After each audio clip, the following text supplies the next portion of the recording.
Well, good morning and welcome to Breakfast Extra. It's beginning to look a lot like history class every time that we pop in here to do the monologues. But isn't that what traditional culture curation should actually be about? Telling the facts without bending them or forcing audiences to take one side or the other. Now, I say that to say this. Social media democratizes conversations, and it does that very well. But it also democratizes ignorance. I'll give you an example. Let's take Hawaii, for instance. The hula was once a sacred dance linked to worship and, of course, healing. But today, thanks to Instagram Reels, you'll find it reduced to a tourist dance in grass skirts and sold for likes and shares.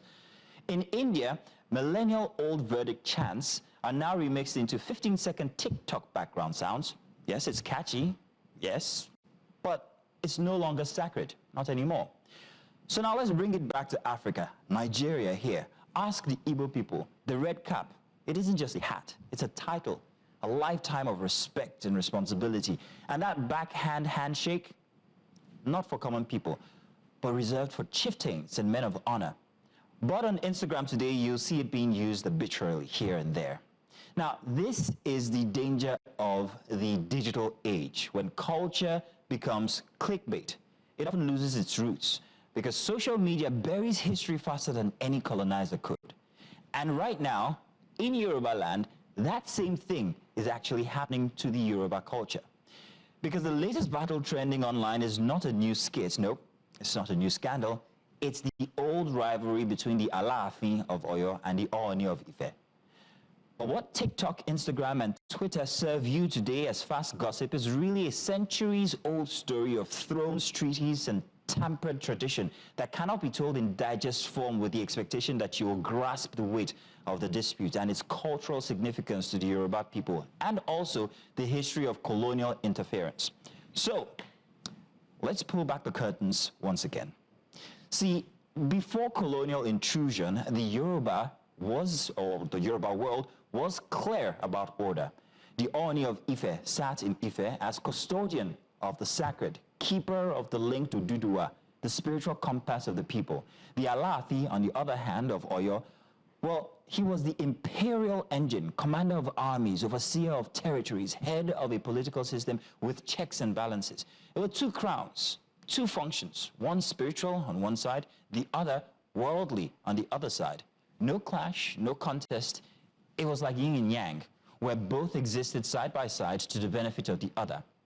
But then came the British with treaties in one hand and divide and rule mentality in the other. So in 1851, after the bombardment of Lagos, which by the way is where the word Agidingbi comes from, Britain began inching into Yoruba territories. By 1861, Lagos was annexed. By 1888 to 1893, Captain Robert Lister Bower was signing what became known as the Bower Treaties with Ibadan chiefs. Now, these documents effectively ceded Yoruba towns to British protection. Now, the British had a problem. Yoruba land wasn't a village. It was a federation of powerful city-states, each one having its own king. To rule effectively, they wanted one crown to speak for all the crowns. And voila, the Alaafin of Oyo, sitting on an empire that once stretched as far as Dahomey and Togo, well, he looked like the convenient answer because he was in charge of the Yoruba armies. So the colonial masters styled the Alaafin as head of the Yoruba people. And now there, Kata constat, because it wasn't a Yoruba consensus. It was British administrative laziness. Why deal with dozens of crowns when one could just serve as a funnel? But by doing this, the British sowed confusion because Yoruba tradition had never erased the Ooni's primacy. Ife was, and still remains, the cradle of existence, the spiritual beginning. The Ooni wasn't a military ruler, but his stool represented the divine legitimacy of all Yoruba crowns. That sacred order clashed with the British practical order, and suddenly two truths began to coexist, the ancestral truth and the colonial paperwork. Now, fast forward to 1914, Frederick Lugard, completing his amalgamation project, leaned on this same colonial hierarchy to justify indirect rule, making the Alaafi appear like the emir of Yoruba land. That's because it worked in the north where they tried it. Convenient for Britain and the Caliphate, but alien to Yoruba tradition. And so the poison was passed down. And the echoes of that confusion still rings up until today. Which is why in 2025, we're still watching palace statements, counter statements, ultimatums, and even threats of publishing Supreme Court rulings. But while they battle, social media does what social media does best. It turns sacred debates into entertainment. Team Oni versus Team Alafi, memes, hashtags, polls, and clapbacks. And this is where the real danger lies. Not in the rivalry itself, but in how we, the people, are letting the internet become judge and jury over our culture. Instead of preserving nuance, we're simplifying it into basbos. Instead of respecting legacy, we're asking Twitter polls to tell us who's supreme. Now, if we keep this up, Yoruba history won't just be contested, it'll be forgotten. Because culture doesn't disappear in one grand fire. It erodes little by little, reel by reel, tweet by tweet, hashtag by hashtag, until one day it's no longer recognizable, even by the people who inherited it. And so here's the real challenge now. Not just for the Yoruba people, but for Nigeria at large. Do we want to be the generation that live streamed our traditions into oblivion, or the one that achieved, explained, and passed it on with dignity? The Alafi and Oni were never meant to be rivals. They were meant to be pillars, one spiritual, one imperial, holding up the house of a people. If they forget that, well, they weaken the house. But if we, the people, forget that, we risk demolishing it altogether. So maybe before you jump on the next trending hashtag, we need to pause and ask ourselves, are we preserving history, or are we dancing on its grave? Because culture, well, it can survive colonizers, it can survive wars, we know that.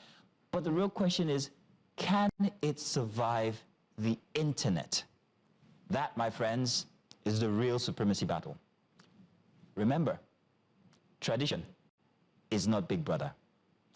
Ladies and gentlemen, welcome to Breakfast Extra. And you're welcome once again to Breakfast Extra. Normally this would be the place where Judith will be telling me, hey, Mazina, that's a nice monologue, but unfortunately, well, Judith isn't making it in today. But not to worry, we've got everything all tied up and ready to go for a Saturday edition of Breakfast Extra. Here's how today's shaping up to be. We will begin with the new Central Town Hall series, One Middle Belt, One Voice, a raw and unfiltered look at the violence, displacement, and also hope of peace across Plateau, Benue, and beyond. From there, we take a sharp turn to the fight for truth-telling on how press freedom is dying in Nigeria, featuring journalist and producer Jude Bella. After that, we unpack the delicate and controversial issue of paternity fraud, a case of infidelity or pressure, with a panel of experts and advocates in studio. Our focus, Africa, then shifts to the streets of Lagos as we explore Festac roads from glory to gully in conversation with the Take Back Amor Duffy movement. And on Extra Special, we spotlight the missing applause, asking why Nigeria cheers so loudly for footballers and entertainers but stays quiet when intellectuals break records on the global stage. Finally, we close with a big one, truck accidents and student protests, looking at why our highways have become danger zones and what solutions experts believe can make our roads safe again. Now, that's what we have coming up your way. But first of all, we'll take a short break and then we'll do the dailies as we take a look at what's on the front pages. Starting up with the big story today as we kick back on the front pages. We'll bring you that later. But let's get started here. Now, the heart of Nigeria, the Middle Belt, has become the backdrop of a dire and destabilizing crisis. What began as local disagreements over land and resources between herders and farmers have transformed into a national emergency rooted in climate pressure, unchecked weapons, proliferation, and also governance gaps. This crisis now threatens food security, social cohesion, and Nigeria's future. In Benue and Plateau alone, hundreds have been killed, millions displaced, and Nigeria's food basket has been left gasping. This week, News Central convened a town hall in Jos, a live forum where community voices, security officials, and conflict analysts met to lay bare the tragedies, tensions, and also the path forward. Moderated by News Central's lead correspondent Bernard Akede, the conversation was raw, urgent, and unflinchingly honest. Let's take a look at this News Central package put together by Amoni Igbalani, and we'll be back to start our conversation. Ladies and gentlemen, we want to say good morning to you. At the Middlebelt Town Hall series organized by News Central on the Plateau, the experiences shared by victims were not only shocking, but also emotional. We are tired. This thing has pained me. That day that we stood and talked so that we arrange the peace with them is that very day they will all again to go and attack another village. This issue keep on repeating, killing and discrimination of Fulanis, animal poisoning, roastling of animal, butchering of animal, and then the media is taking sides. Media is not reporting what is expected because when something happened to Fulani, you hardly see it or hear it in the media. Thank God for News Central for what you're doing. Unfortunately, you are very young. You started in 2017 or thereabouts. But these atrocities have been going on for many years. 2019, I spent 162 days in prison for my uncompromised reportage. And when I was stepping into Kaduna prison, the first thing I wanted to see were the terrorists that have been terrorizing our people. I didn't find any. I heard my dear sister, Mariam, saying ethnic profiling. That's not true. In 2021, the executive governor of Katsina State, Bello Masari, said that the so-called bandits are Fulanis like him and they are Muslims like him. The Sultan in 2022, during the inauguration of Magban in Abuja Central Mosque, he said that Magban should call the Fulanis to order for banditry. I didn't say it. So should we now say that the Sultan was ethnically profiling the Fulanis? On that very day, they killed one of my uncle, they butchered him, and they also ate his meat. They cook his meat and eat it. If I were talking now, they'll say, you are a Fulani man. I will go look for admission, they'll say he's a Fulani man, we can't grant him admission, of which I'm an indigene. Women are crying every day. We are being raped. They are helpless. With blame game among various tribes and ethnicities, one thing stands out. For peace to reign, there must be justice. We have youths. Let's bring them together. Let's form holistic vigilante group, not vigilante group that will take sides. Until justice is done, there will never be a solution. If you get a Fulani man that is a killer, deal with him as a killer. If you get a bureau man that is a killer, deal with him as a killer, and this will come to an end. For the security operatives and the government, achieving peace in Nigeria's Middle Belt requires a collaborative effort. The areas where all these crises are taking place are vast. We cannot have security in every single place. And even if we do, if somebody wants to kill another person, or vice versa, it cannot be stopped until we agree to stop all the killing. That being said, as Commander of Operation Safe Haven, I want to assure everyone that we will be just, there will be equity, and we will be fair to everyone. But we need the help of each and every person. If you are aggrieved, report to the nearest security agency. And I'm giving you assurance. When you report, we act on all these reports. But one thing that is sure here is the fact that there's some complexity in the issues that have been raised that is beyond us dealing with it as Plateau State government. However, there are much efforts that are being put in place to address these issues once and for all. Whoever you are, wherever you are in the world, our appeal from News Central and my appeal personally to you will be, please, I beg you, let the violence stop. Let there be peace. Let peace reign supreme in the land. It is expected that these engagements will bridge the gap between the government and citizens and lay the groundwork for lasting peace in the Middle Belt region. In Lagos for News Central, Igbalani Omoni. in just community leaders, residents and clergy, and also security personnel gathered under one roof to speak about decades of escalating violence, as you can see there from that footage. And all of this inside of the Middle Belt. From Plato's bloody local governments, Bokos, Mangurium, Wase, Bakinladi, to other states like Benue and Nasarawa, horror stories like these and heartbreaking ones have been laid bare. The town hall amplified the region's suffering and brought attention to widening cracks in our nation's unity. Hence, to discuss with us here today, we have Bernard Akede, who actually moderated at the town hall in only just on Thursday. Bernard, you're welcome. Thank you very much for joining us. I must say that I am jealous of your job. You get to travel all across Nigeria. I'm sure that you think differently. You say it's all work, but I think that it's very enjoyable. Isn't it, Bernard? I'll agree with you on one hand. Yes, it is enjoyable, but on the other hand, trust me, it's all work. I wish we had more time to actually enjoy the states we travel to. I'll take your job. But it's work from the moment we land almost till takeoff. I'll take your job anytime over this.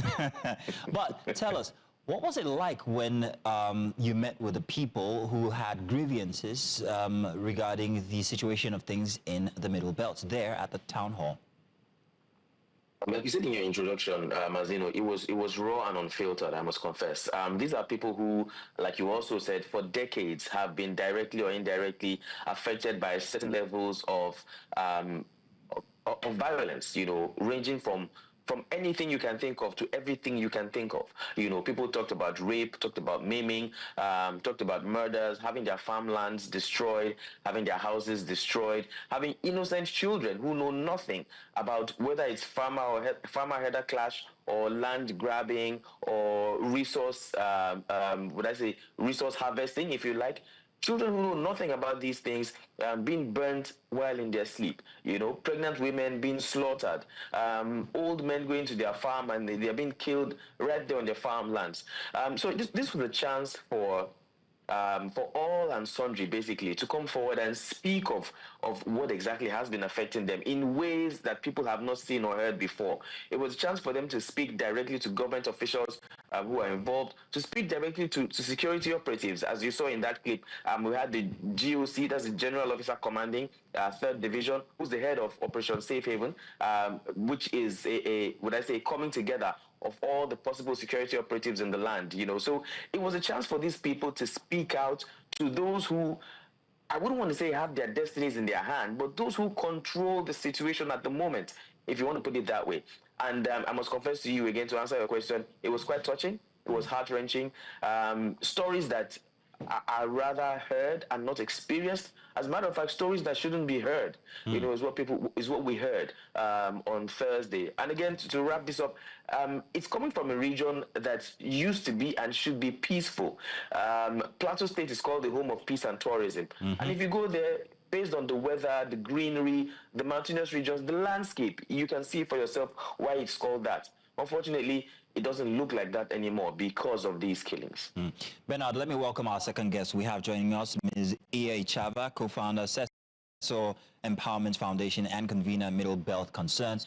Iya, you're welcome. Thank you very much for joining us on such short notice. We do appreciate this. Thank you very much. Iya, I was talking with Bernard from only just a minute ago, and I want to ask him one question further, and then I'll be coming to you. Now, Bernard, there seems to be a rhetoric that we were only introduced to at the town hall only just this Thursday. Every time we hear about these clashes, we always hear that they are Fulani bandits. But this time we hear and see a situation where even the Fulani people are coming out to talk about some kind of profiling where they are now the victims themselves. There's also the talk that when there are bandits attacks and villages are killed, we hear all of that story. But when it comes to Fulani attacks, when Fulanis are attacked, we hear nothing of their plight. What exactly is going on here? Who are these bandits at the end of the day? And why do we have these cases of profiling? Well, first of all, I'd say, I mean, it's not exactly a coincidence, I would like to put it that way, where you hear of just one tribe when issues of banditry or issues of attacks happen. Like the religious leader in white who came forward to speak, right? And he said in several states, if you go to Kaduna, you will hear Fulanese. Kano, you hear Fulanese. Benue, you hear Fulanese. You know, almost in my state, in Edo State, you hear the same thing. In Delta, you hear the same thing. You know, so if there's an Arabic saying, you know, that if 5 people call you a horse, you can ignore. But when 10 people begin to call you a horse, then you probably should go and buy a saddle. It means that there's some element of truth in the stories that have been flying around, right? So yes, I think the Fulani group need to be called to order. But then again, it was clearly stated that it's not entirely all Fulanis who are guilty of this, right? It's possible that there is a breakaway section.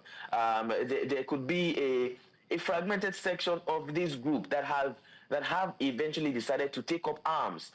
Some say it could be for land grabbing. Some say it could be for just for militia reasons, right? And these are the groups that that need to be checked.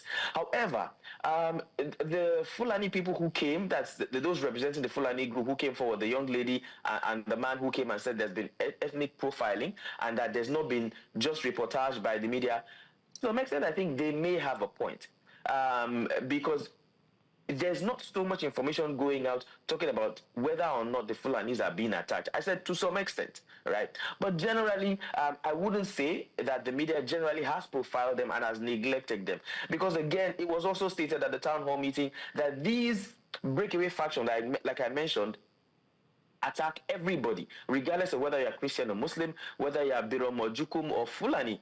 As long as you stand in their way, right? You restrict them from carrying out these evil acts that they want to carry out. They would attack, and they would attack you, and that's where the problem comes in. So I don't know. I disagree completely that they have been completely ethnically profiled, or that there has been unfair treatment to the Fulani people by the generality of the media.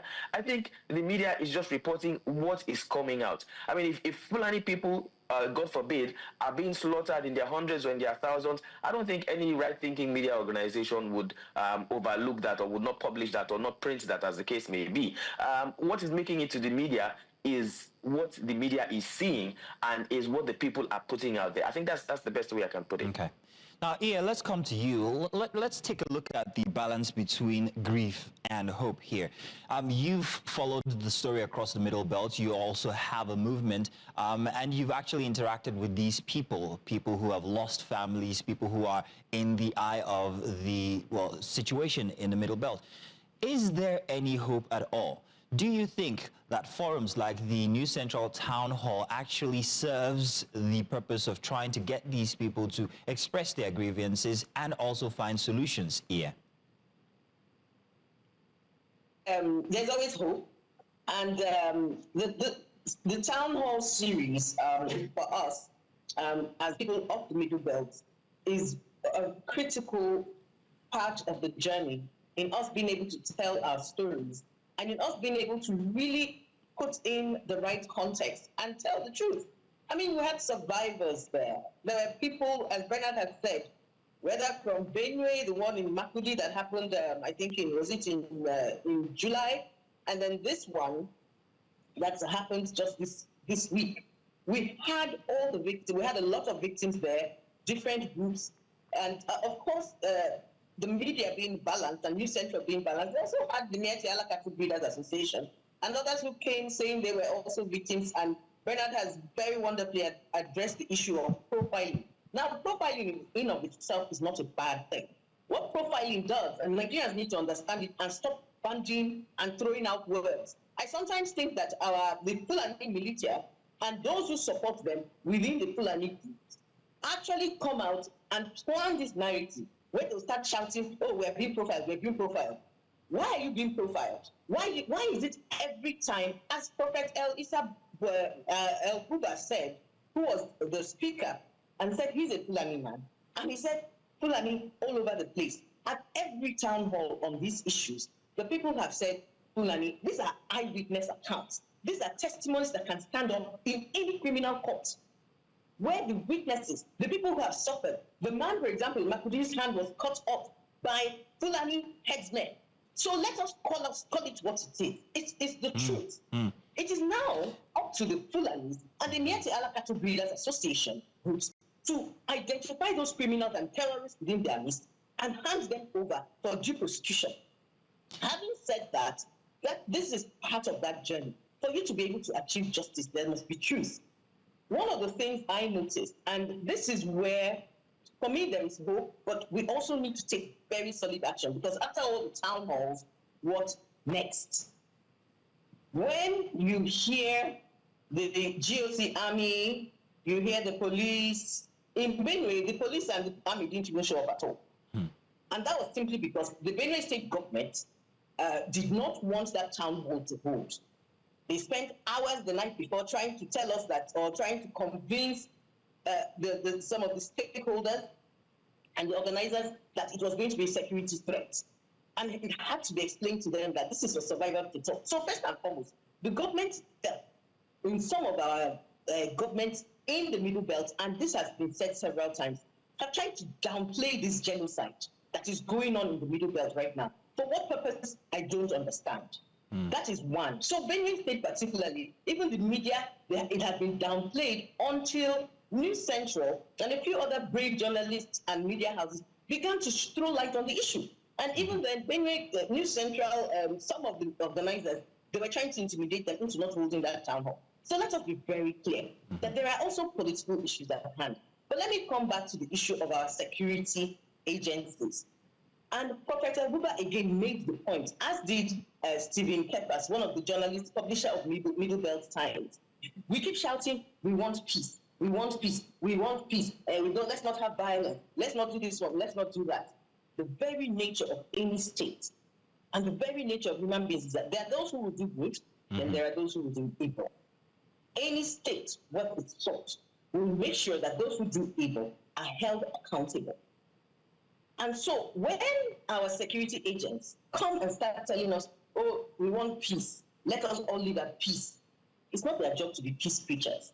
It is their job to ensure justice is done by apprehending criminals several times across the Middle Belt. When they apprehend those hello? Yes, I wanted to jump in there and say something. Let me just finish that thought. Go ahead then. Let me just finish that thought. And it was attested to at the Middle Belt that there is this idea, and there is some evidence that the security agencies are lopsided in how they handle these things. They allow Fulani militia and terrorist Fulani headsmen to go around with high-grade weapons like AK-47s, but they go around arresting the communities, the farming communities, Middle Belt indigenous, who maybe have machetes just to try and defend themselves should they get attacked. And so it is hypocritical for some of our security agents to come and be preaching peace, without addressing some of these concerns. So there is hope, but we need to do still a lot of work. I'm going to ask Bernard this question, but I'm asking both of you. I'll come back to you. Bernard, regarding the situation when it comes to profiling, just said something that really made me think. Does the media owe a responsibility to actually also portray the good people who have been tagged as bad by, circular information? And I'm talking in this case about the Fulanis. If you see at the town hall, there are many instances or cases where people complained about how they were treated. One of them said he couldn't get admission because he's Fulani. Yes, him being Fulani and being refused admission is only because of the fact that there are informations being paraded about that vicinity or that area that the Fulani are bad. So what responsibility does the media have when it comes to dissuading such profiling? Because we're also harming the good ones. Well, first of all, thank you for that. I think the media does have a responsibility to portray, I would say, the good side of the Fulani as it is. But also, I will still take it back to the group themselves.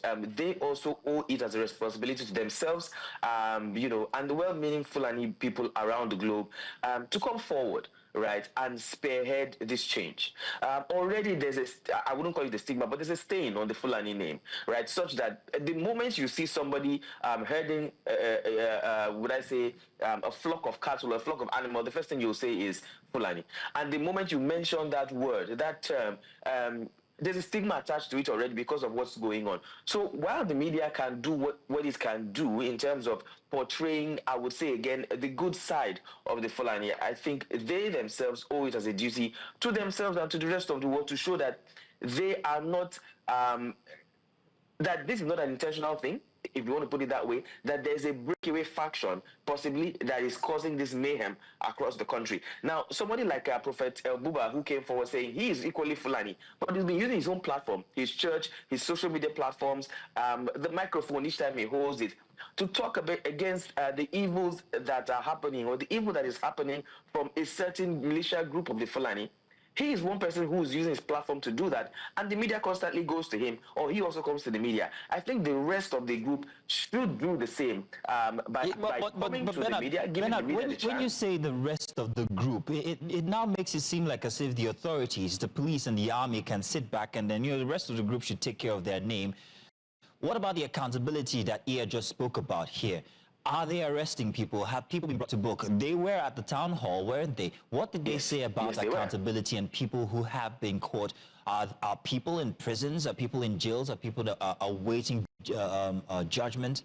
We've heard very little about their efforts and what they have done so far in the case of the Middle Belt.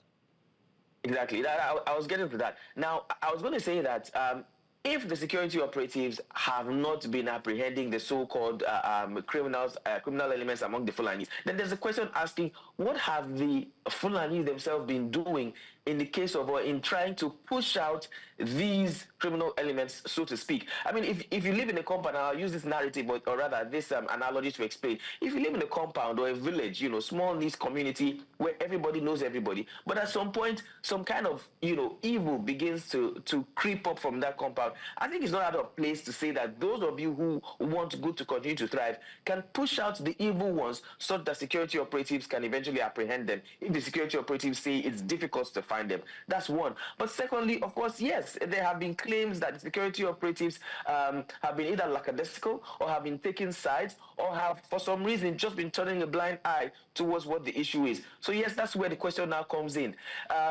Several of the speakers yesterday did say that if we truly want peace, there cannot be peace without justice, right? So if you say we want peace, where are those who have been arrested? Where are those who have been apprehended? Where are those who have been charged to court, right, concerning these issues? And I think that's where a lot of people are having serious grievances concerning this issue. You arrest a man who's trying to defend himself by picking up sticks and machetes for trying to defend himself, right? But then we do not get to see the arrest of the attackers. Okay. We do not get to see, even if we see, we don't get to see it enough. And I think that's where the challenge comes. Bernard, apologies, we're almost out of time. I want to ask Ia one final question. Ia, now, there are so many narratives coming out now, whether it is a land grab situation, whether it is cattle rearing situation. What exactly are the main problems? There is also talk of it being minerals or resources in the case of Jos, for instance, or Plateau State, for instance.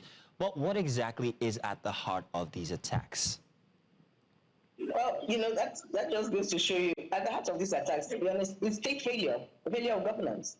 Because it is not our job as civil society workers, as media, to begin to speculate as to what is the cause or what is not the cause. What we're presenting is what we're seeing on the ground and what eyewitnesses are saying. So, of course, we can drive our narratives from there. But it is back on the security agencies and the Nigerian government and our state governments, whose number one duty is to protect the lives and properties of Nigerian citizens who voted for them and who pay them such huge taxes, to basically do work, investigate, to apprehend, and to make press conferences and statements telling us they've caught these people, this is what they did. We see this in every other sane country. It's only in Nigeria that we, the citizens, will begin to do investigation. We'll begin to do the narratives. We'll begin to run all over the place, trying to make explanations as to why a genocide is happening. The genocide is happening, it's ongoing. And then it is the aggressor group that will not come and be telling us that we're profiling them. It is ridiculous. So for me, at the root cause of this entire thing, state failure, that is it. We can now extrapolate. There are mining issues, there's land grab, there's genocide going on as a result, as a precursor to all of these things. And we can see some of the evidence there. But we can only speak, we can only advocate. The state needs to act before it is too late. Yeah, Chava, thank you very much for joining us and telling your side of things as you have seen it personally. And also, Bernard, thank you very much. Stellar work there at the town hall, as always. And I really especially like the analogy, the one about if you're being called a horse, buy a saddle. But thank you very much, ladies, gentlemen. We'll always continue to bring more detailed information regarding the instance in the Middle Belt. And of course, you know where to find that kind of information right here on News Central. We're going to take a break now because we have another very interesting conversation coming. So do stay tuned.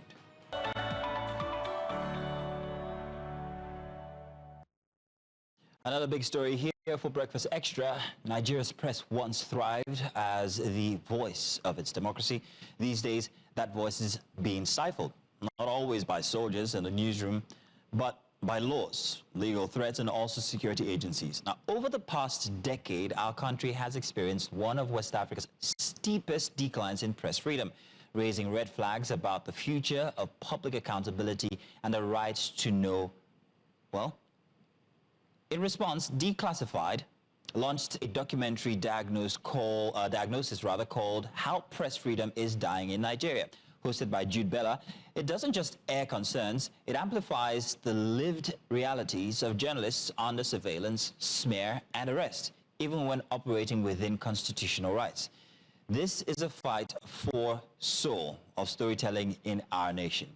In essence, Declassified exposes a deep, troubling erosion of press freedom, from legal threats to forced closures and also the chilling effect of surveillance. It's a clarion call for that the free press, not celebrities, not politicians, but for journalists. That's the clarion call. We're increasingly under siege, and that's why it's out there. So joining us is Jude Bella, presenter and also producer for Declassified. Jude, you're welcome. Thank you very much for joining us. Thank you for having me. Grand. So, Jude, what patterns of censorship or suppression are you talking about here? Because we've always heard about press suppression, but what exactly struck you that, well, made you put out this documentary? Well, thank you so much for that question. You see, Nigeria's democracy is only as strong as its ability to protect press freedom. And right now, that freedom is under serious threat. The press freedom in Nigeria today is fragile. Journalists can publish stories, but they often face harassment, arrest, heavy fines, or even disappearances. If they touch powerful interest group, you see the next thing is either a policeman has picked them up or DSS or whatever without access to their lawyers. So yes, the press exists in Nigeria, but it's not really free. And we can see that some people are shying away from pressing record now to tell stories of injustice happening in the society. So that was what we tried to uncover with this documentary, but also to shine the light on the press, that on the journalists that have lost their lives doing their job, like we saw during the NSAS protests, and in fact during the End Bad Governance protests of 2024 as well. Several media houses faced a lot of intimidation from security forces. So we should shine the light on these things so that the journalists doing their job feel protected by the society, and that was what we tried to do with this documentary. So Jude, Nigeria ranks 112th out of 180 countries in the Worldwide Press Freedom Index. Now, my question is, during the course of your research for this documentary, did you find out whether the instances seem to increase, maybe from, say, the 60s up until now? If you were to be asked what administration was most responsible for suppressing press, which would it be? Well, the press freedom in Nigeria is something we're talking about right now. The decline started really in the last decade. That is starting 2015 when the APC came into power. So I would say the activities of former President late Muhammadu Buhari increased that decline of press freedom in Nigeria. And when the Cybercrime Act was passed into law, under his administration, everything went downhill from there. Yeah, so I would say Buhari. Now, did you take a look at press houses or media houses did you see any pattern there that could also point to press suppression? Who own these media houses and what kind of narrative do they tell? And does that count as press suppression? Well, the ownership of these media houses, sometimes, it's always in the gray. Some of them are owned by politicians, ex-politicians, and sometimes, not always, we can see that a particular media house is being witch hunted in a way, allegedly, and then you can see maybe this is political decisions, but there are no evidences out there to suggest that.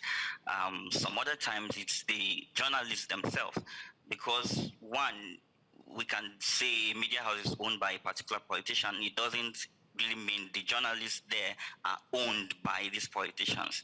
You understand what I mean? So the fact that a particular media house is owned by a particular person that is leaning towards a certain political party doesn't mean that the investigative journalists working in that media house are not doing due diligence in their reportage. So having the security forces arrest and harass those journalists, not the media house, just for the sake of covering a particular story, is what we're talking about, not the ownership of the media house in question. So, in effect, what does this do for the profession as journalists? Are we seeing an influx of people into the profession, or are we seeing it dwindle? And then after you answer this question, I would like to ask how we can actually add the times that we find ourselves in with AI and all of that. But first of all, is the profession growing or is it dying? It's dying. It's not growing. In fact, personally, I like to tell my boss that I don't consider myself a journalist.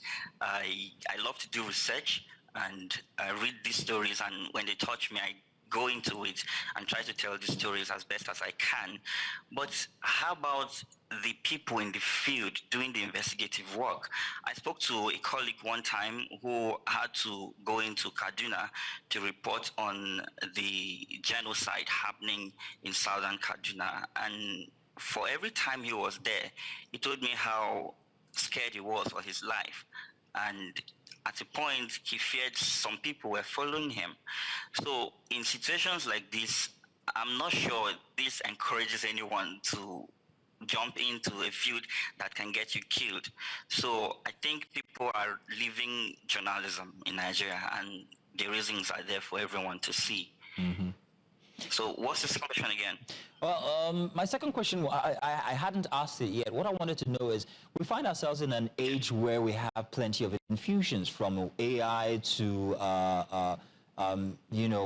just generated conversation from AI specifically. How does this affect press? Does this give the press or journalists a bit more courage to go out there and actually put out material? Does it help the situation in any way, or does it actually help deteriorate the situation or the profession? Well, in a way it helps, but working with AI, you should be careful now, because there's this tendency for these AI tools to hallucinate and chunk out wrong information sometimes. So you can't always rely on them if you're using them for research and all that. But the place it can help you now is doing this and protecting your identity. Your identity now. Yes. So there are AI tools that journalists can use now to do the voicing of their work and put out. That is, you can do the investigation yourself, write your story, and then have these AI tools voice the story for you and put it out without putting your face out there to protect your identity if you are scared for your life. I think those AI tools can help in regards to security for the journalists now. So this is a good thing, but then how does it affect authenticity and credibility when these informations are out there or these materials are out there? Because we all know what AI looks like. We all know what it sounds like. And mostly, personally, when I hear these clips, I just disregard them. So once again, do you think that it will help the profession or it's killing it? Even if it helps to preserve or save the identity of journalists, especially investigative journalists, in the long run, how authentic does it make the information seem? Well, like the story we put out on this press freedom now, everything we shared in the story is factual and there are sources to back them up. Hearing my voice and seeing my face doesn't make it more real, right? So you can use AI tools to hide your identity and still present the facts with evidence to back up what you're saying. So I don't think trying to use AI to conceal your identity to protect yourself is going to impact the facts of what you're presenting. However, if you're using AI for research, that is why I have to say you be careful, because there are lots of information there that needs your verification as a journalist. So you don't just go to AI like ChatGPT, ask the question, and then copy whatever it tells you and put it out as fact. You need to do your own independent verification. However, in terms of voicing and the others, I think AI can help with that. Bella, do you think that this administration, or maybe even the next, would be willing to invest in reforms for the press or journalism as a profession? Do you think they are ready to help strengthen the rules guiding it, and also help keep back any sort of maybe unfair treatment for press people? Do you think that this administration is ready to do this? Well, you see, press freedom isn't just about journalists now. It's about every Nigerian's right to know the truth. Without it, our democracy is just an illusion. So, if you're asking me if this administration is ready to defend our democracy, I doubt it. Because from what we are seeing, there are instances where the institutions guarding our democracy are being destroyed by the activities of this administration. So first, it has to be the political willingness to defend our democracy in spite of personal ambitions. So if this administration is ready to sacrifice their personal ambitions and defend our democracy, say, okay, I don't mind if I lose election, but Nigeria democracy must be protected, then we can have a conversation. But if it's all about we must return in 2027, I don't see that happening. I don't think they're doing the right thing for journalism or for journalists or to protect press freedom in the country. Well, Jude, Bella, I want to say thank you very much for your honesty, and also thank you very much for putting together such a beautiful package on Declassified regarding press freedom. We'll continue to hope that this continues to be a focal point for us as journalists, and maybe also the authorities who are in charge of making sure our democracy is upheld. Once again, thank you very much, Jude. Thank you. Now, what we're going to do is take a look at that promo for Declassified regarding press freedom, and then for after the news. Do stay tuned. Press freedom is dying a slow and painful death in Nigeria. A journalist named Jones Abiri gets a knock on his door. Moments later, he disappears. Precious Owolabi, just 23 years old, was shot dead while covering a protest. The Nigerian army declared another journalist, Ahmad Sarkida, wanted, just for reporting on Boko Haram. TV stations fined millions for covering protests. Reporters were beating at political rallies, newsrooms were threatened, and journalists were being charged under the same old laws: cybercrime, terrorism, even criminal defamation. The laws, the politics, the fear. They were making a statement, sending a message, and it was pretty clear. If you cross certain lines, we won't just jail you, we just might erase you completely. To those who laid down their lives while practicing what they loved, this is to their memory.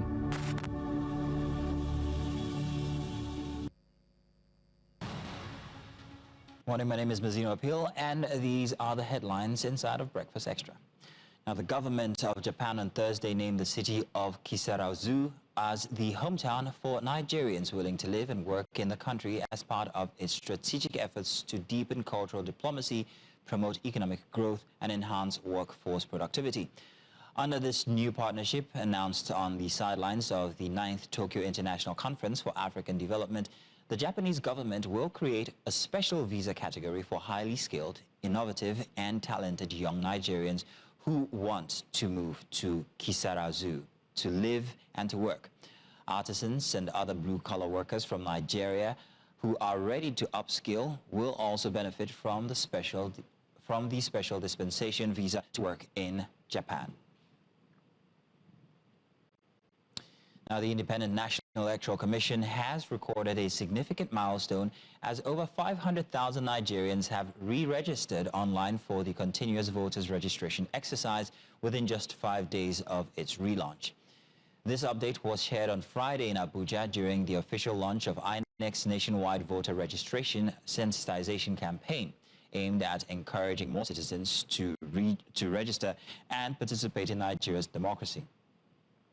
Professor Mahmoud Yakubu, INEC chairman, represented by National Commissioner Mrs. May Agbumuche Mbu, described the high online turnout as a clear signal that Nigerians remain committed to engaging in the electoral process. The online pre-registration phase started on Monday, August 18, 2025, and will be followed by the physical registration phase beginning Monday, August 25th. Now, meanwhile, the Independent National Electoral Commission is urging eligible voters to visit designated registration centers for updates to their personal information and replacement of lost or damaged permanent voters' cards. Bauchi State's Residence Electoral Commissioner Umar Ibrahim made the announcement during a press briefing on Friday. He said the continuous voters registration exercise has resumed as part of preparations for the 2027 general elections. The exercise will cover fresh registrations, corrections to personal details, replacement of defaced or missing PVCs, voter transfers, and collection of unclaimed cards from the last registration cycle. Online pre-registration began on August 18, while physical registration at centers across Bauchi State will kick off on Monday, August 25. And we'll bring you more political stories in the course of the bulletin. But let's turn our attention to security matters now. Nigeria's Chief of Defense Staff, General Christopher Musa, says the recent spike in killings across the country may be tied to early political maneuvering ahead of the 2027 general elections. Speaking on Politics Today on Channels Television, General Musa suggested that some politicians are deliberately fueling violence to discredit the government's security record and gain political advantage. The country has seen a renewed wave of terror attacks in the northeast and bandit-related violence in the northwest, while Benue and Plateau states remain flashpoints. The defense chief also revealed that terrorism in Nigeria continues to thrive due to both local and foreign funding. He said agencies including the Attorney General's Office, the Nigerian Financial Intelligence Unit, DSS, and the National Intelligence Agencies are tackling terror financiers, though legal challenges have delayed publicly naming those involved. And the Delta State government says kidnapping rates have declined in recent months. In this report, News Central's Austin Azu examines those claims and engages residents' views on what more can be done to tackle insecurity in the state. Despite assurances by the government, many residents of Delta State continue to express concern over insecurity in parts of the state. Further investigation led to the arrest of one of the accomplices, H.A. Andrew Mail of the same community, in whose possession another 2 pump-action guns and 2 live cartridges were recovered. They are suspected to be involved in the series of kidnappings in Ogwashuku, Iseluku, another part of Delta State. After a State Security Council meeting chaired by the governor, Sheriff Oberewori, the government announced that kidnapping cases have dropped substantially. Position is Delta has grown organically. Most people are relocating to Delta states. Security-wise, comparatively, we're better than our neighbors, Edo, Imo, Anambra. But how do residents react to these claims? And what solutions do they suggest for addressing the menace? If you look at the rate of kidnapping, criminality in Delta State and environ, most importantly in Opanam and environ, it has drastically reduced. The issue of security actually has improved. The report we used to get every now and then for kidnapping and other things have drastically reduced. Without government support, these locals cannot operate fully, because if they see any civilian or any vigilante with a weapon without full identification, he will be arrested.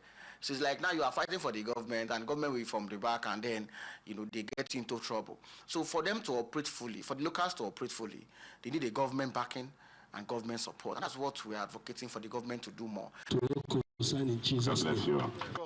In Erosion South, local government chairman Jude Chukwuinkem has donated motorcycles to support local security outfits in their operations. We're almost overwhelmed, but we came together as a family and we confronted insecurity headlong. And today, I nurture South that almost became deserted by people. Almost people were frightened, people were living with fear, people could not sleep with their two eyes closed. Today, we can sleep with our two eyes closed. And by the grace of God, we will continue to support you people, the vigilantes. Residents, however, insist more must be done. They are calling for advanced surveillance equipment, additional patrol vehicles, and closer partnerships between state, federal, and community stakeholders to improve safety. From Asaba, Austin Azu, News Central. Now, 2 years after hundreds of members were found dead in shallow graves linked to suspected religious cult in Kenya, 5 more bodies have been recovered from the same site on the outskirts of Malindi. In 2023, more than 400 bodies were discovered in the Shakahola forest case, for which 11 suspects are currently under investigation amid concerns over missing children. Government pathologist Dr. Richard Njoroge revealed that 6 graves have been exhumed so far, uncovering the bodies of scattered members. Kenya's prosecutors believe victims were starved and suffocated due to extreme religious beliefs. And in East Africa, the European Union launched its election observation mission in Malawi as the southern African country prepares for its general elections on the 16th of September 2025. EU Chief Observer Lucia Annunziata says the 28th long-term observers are ready to be deployed across Malawi, working in pairs in 14 teams of 2. They will observe the campaign and preparations for the elections, as well as voting, counting, and tabulation. Star Malawian rapper Fred Kukis urged young people to vote in next month's elections at a rally despite their disenchantment with the government and the choice of main presidential candidates, all aged over 70. And that's all the news this bulletin. Do stay tuned because we've got more conversation coming your way inside of Breakfast Extra.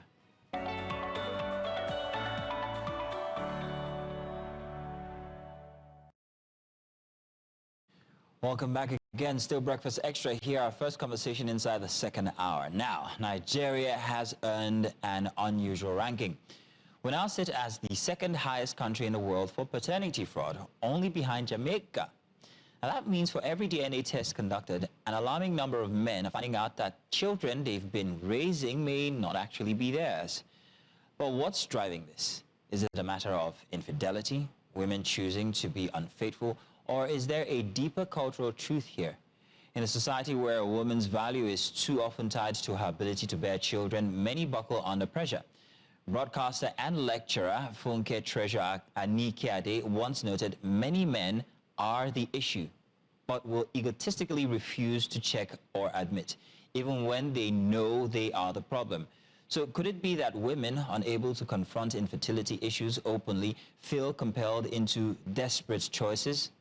Well, so paternity fraud isn't just about deception. It may also be about survival under cultural and marital expectations. The question is whether we should simply label it as infidelity or whether we must confront the pressures and egos that creates the environment in which it thrives.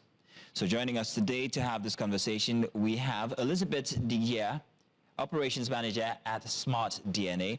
Also joining us in studio here, we have Farouk Abbas, Managing Partner, Abdul Salam Abbas & Co. We are also joined by Mohammed Ahmed. He is parental anxiety and depression coach. We're expecting to be joined by Funke Treasure Aniki Ade, lecturer and also broadcaster. Of course, you know her here on News Central. But let's get started. Ladies first, they say. We're going to start with Elizabeth. Elizabeth, good morning. Now, I would like to know, from the data that you have seen, what is the scale of paternity fraud in Nigeria today? Okay, thank you for the question. Why we would not be able to put a number on the scale of paternity fraud in Nigeria, and this is because we did not test the whole population in the country. So our data can only tell for the number of tests that we conducted. That's for individuals that already have suspicion, they have doubt, and then they conducted the test with Smart DNA. So I would not be able to speak for the entire population in the country, but our data is showing that 1 in 4 tests that we've conducted comes out negative. So I can't put a number on the scale for Nigeria, but I can definitely say something about our data. Okay. All right, so I'm going to come in the studio here and ask Farouk. Farouk, now you are a legal expert, and I'm wondering whether you have data regarding the number of people who actually come to, well, check for authenticity of their kids. How much do you see, and what's the scale tilting toward? Okay, well, in terms of numbers, I don't have specific. Once again. Yes, I don't have specific numbers, but I know that it's a common issue. Because I do, apart from other areas of law that I specialize on, I also do a lot of family law, and I see that it tends to arise in some cases for good reasons, in some cases for maybe bad reasons or emotional reasons. Of course, when marriages are splitting, you hear all sorts of allegations and all that. So we see cases where it was genuinely raised, issue of paternity was genuinely raised, and when we went ahead with the test, it turned out that it was uncalled for.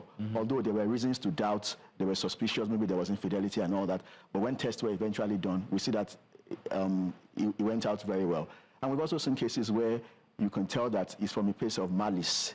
You are requesting for a paternity test based on malice, maybe just to embarrass the lady or just to insult the woman and all that. So in those sort of cases too, in some cases we can talk to them and say, from what we've seen so far, we don't think there's any basis for you requesting, because for the past 10 years of your marriage or 15 years of your marriage, you never raised this issue. So why is it that now that your wife has decided to leave you or you're having issues, you now want to raise it? And at the same time, you are the one complaining and you don't have access to your children, you don't see your children. And on the other hand, you are asking for DNA. So which one do you want? Before you complain that you don't spend time with your children, you must be sure they are your children. So in some cases, when you talk to them, you discover that perhaps some of them need to see a therapist or a psychiatrist or a psychologist to just talk to them, allay their affairs, and calm them down.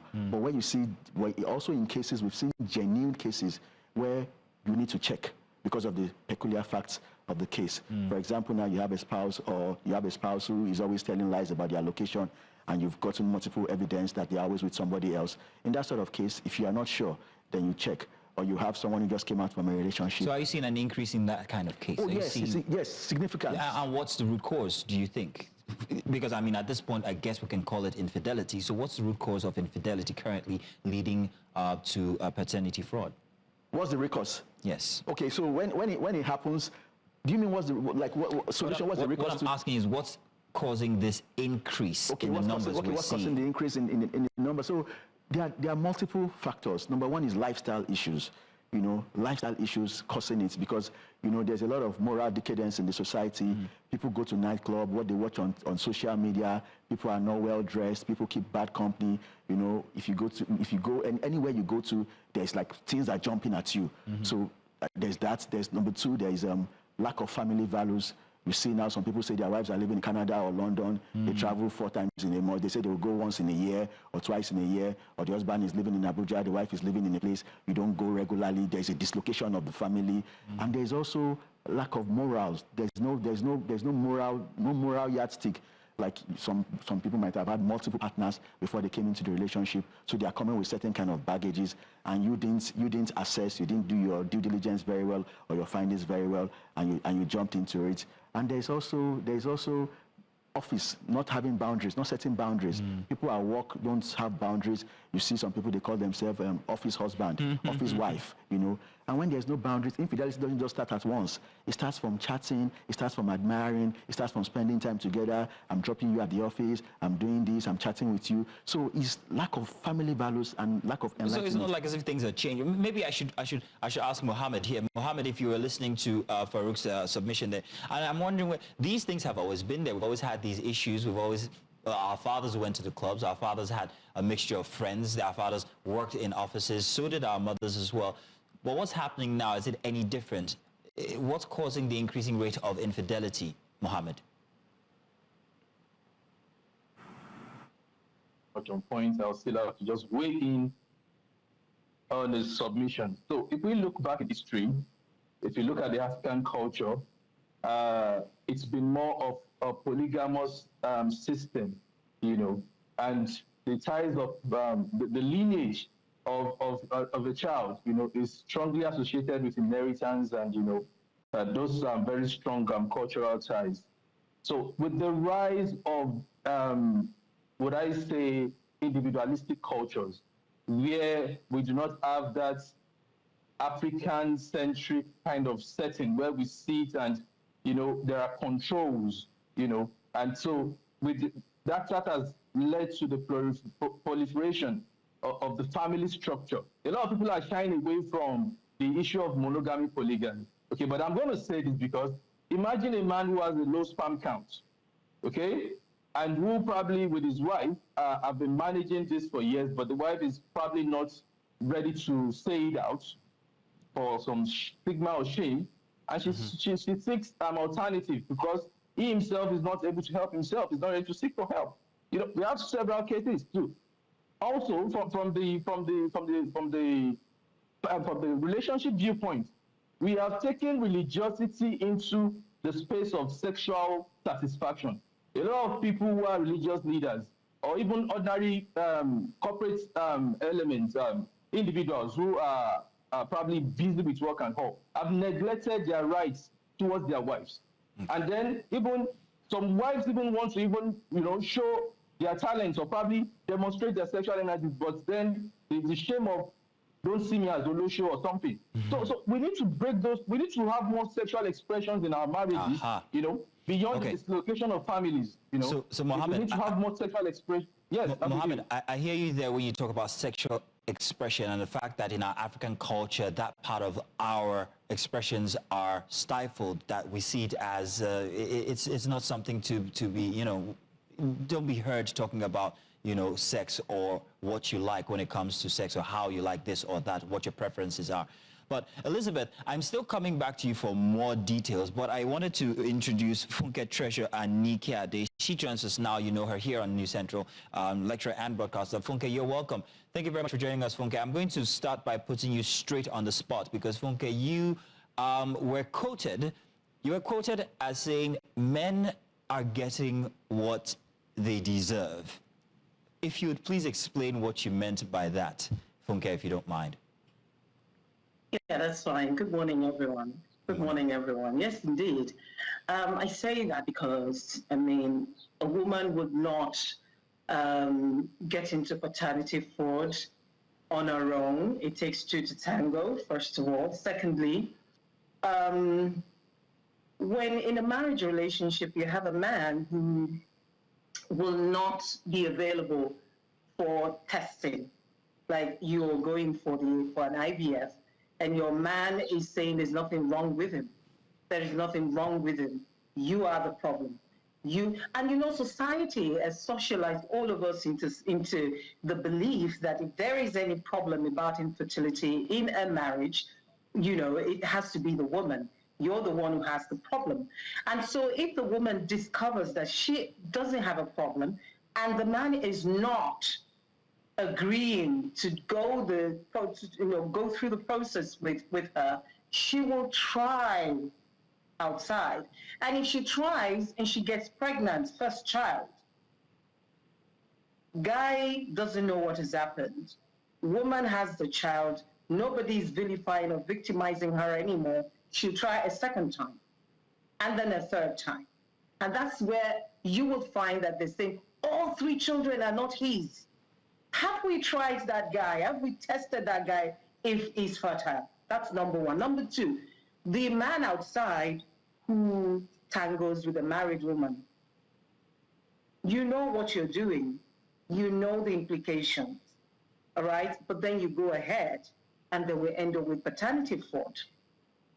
You know, some time ago I said to myself, men are so blessed. A woman can show up one day and say, oh, you remember the other day? This is the child. Nobody does that for a woman. There is no surprise for a woman. If you're not carrying that baby, sorry, you don't have a baby anywhere. You don't have a child anywhere. It's only men that can, you know, wake up one day and suddenly have a child. So if our men will be responsible and not dallying with married women, if our men will be man enough to say, okay, we do not have children, let us go the whole process together, then we'll have less paternity fraud. You cannot keep a woman in your house and refuse to support her in getting, you know, treatment for fertility and then turn around and say, oh, this child is not mine. No, you have to, and I say that because I know for sure that these situations are happening all over the place. In addition to maybe, what's it called, infidelity. Mm-hmm. Yes, there are cases of infidelity, but who impregnates the woman? It's a man. So you men will have a better world. You have less paternity fraud when you start being more responsible. That's what I feel. That's a very interesting way to put it, especially when you make it about men. But what responsibility for the women, even if they're going through all of these things that you've just noted? I'm going to come back to you on that one, Funke. Yes. But Elizabeth, in the course of the past year or 2, have you seen an increase in people coming in to test for paternity tests? We've seen an increase in people coming to tests for the tests, and not just paternity tests now. I think majority of Nigerians just think that when you say DNA testing, it's just a paternity test. We also have women requesting maternity tests just for a different purpose now. People traveling for immigration, they would need a DNA test if the embassy is requested for it. People also, for women that are also pregnant as well, they also would like to find out if the child has a genetic disorder, which you can do with a DNA test. But yes, we've also seen an increase in men wanting to now check the children that they have, just to be sure. People are now seeking clarity over doubts and suspicion. Mm. And of course, once again, from these tests that you have seen an increased number of children not belonging to the individuals who are coming for these tests, yes? I wouldn't say an increase because our data is showing that for last year, we actually have a slight improvement as opposed to 27% of negative results that we got last year. This year, we're seeing 25%. Well, that's a small margin. Elizabeth, Funke, Farouk and Mohammed, we're going to go on a very short break. The conversation is not over. Let's do a break and we'll be back to continue. Welcome back. And from earlier, we have been discussing the case of rising paternity fraud in Nigeria. We have with us here in the studio Mr. Farouk Abbas. He's the managing partner, Abdul Salam Abbas & Co., giving us a little legal angle to the matter. And Elizabeth Dijia, operations manager, Smart DNA, for the stats. Funke Treasure joins us, as well as Mohammed Ahmed, parental anxiety depression coach. But Funke, let me come to you. Let's talk about the role of culture. In our culture, we find that, well, we have a very patriarchal kind of culture. We also have a culture where, in cases where men choose to be philanderers or where men choose to have more than one partner, it's kind of like, you know, it's something that is not absolutely frowned upon. But it is absolutely frowned upon when women become so. So are women becoming more open to having multiple partners now? Is that what the case is, Funke? There is, we have the cultural considerations in this matter. But you see, times are changing. People are looking for ways to have joy and peace. So they're finding a way to still do what they have to do, despite the culture. There is a culture that if there is no child in a marriage, in a childless marriage, the woman takes bears the brunt of it. Women are saying no to that. So that's changing. You see that in cases of separations and marriages now, women are leaving their children behind for the men. They're saying, no, I'm not going to be the single woman who's going to, take care of these children. You take care of them. I will take a walk as well. So women are swimming against the tide, as it were. The same thing with fruit of the womb, as we call it in Nigeria. If you do not have a child, a woman, women are no longer living the responsibilities, I'll put that in quote, to men. They're saying, look, I'm going to take care of myself. If I find out that I'm not the problem, since people want us to stay married, because there is this what do I call it now? There is this perception. Yes, there's this perception of a woman who is separated or divorced. Many women don't want to have to bear that burden. So they will remain in a loveless marriage. They will remain in an abusive marriage. They will remain in that marriage and do what they have to do to, get on with it. We tell women in abusive marriages, hold on. We tell women in abusive marriages to leave. But then we're the first to say, oh, but she's not married. She's a single mother. She's this, she's that. So women don't want that. Do you understand? And so absolutely that's why understand we still that. have. No, I absolutely understand that. But we're in a case where it is not about children or a lack of children, where it's a case where it's not about stigma. Is there an argument to be made for the fact that women are becoming more socially aware with the advent of social media and everything that they're exposed to, and just simply want to explore their sexualities even more now? Yes, indeed. Yes, indeed. Women are they're bolder. They're more daring nowadays. I don't know whether it's the water, the air, or that, social media has just made people, women to just come to a sense of awareness, consciousness, but things have changed. The dynamics have changed tremendously. Many women are no longer passive. They're active in how their lives turn out. Okay, okay. This next question is for you and Mohammed. Is it okay that women are beginning to explore more of their sexuality? For me, it's okay, but then I don't think whatever it is that you do, ensure that you're not hurting the other person. Okay. If you have to be in a relationship, in a marriage relationship, it's serious matter. And you have the trust, the commitment of another person who is your partner. I don't think you should take that loosely and make life miserable for the other person. If you know that you want to explore within a marriage, just get out. Get out of that marriage. Don't make somebody else miserable. Don't allow somebody else to find out that he's not the father of 3 children, 4 children, 5 children. I mean, take a walk, be courageous enough to leave. Okay, then. But then the society would have to make it easy for women to leave. All right. Because they vilify these women. Now, Mohammed, is it okay that women are beginning to explore more of their sexuality? What would you say? Question. Self-discovery or self-rediscovery should not be assumed for the woke culture, because the woke culture is more about sensation seeking, and it's actually a risky behavioral pattern.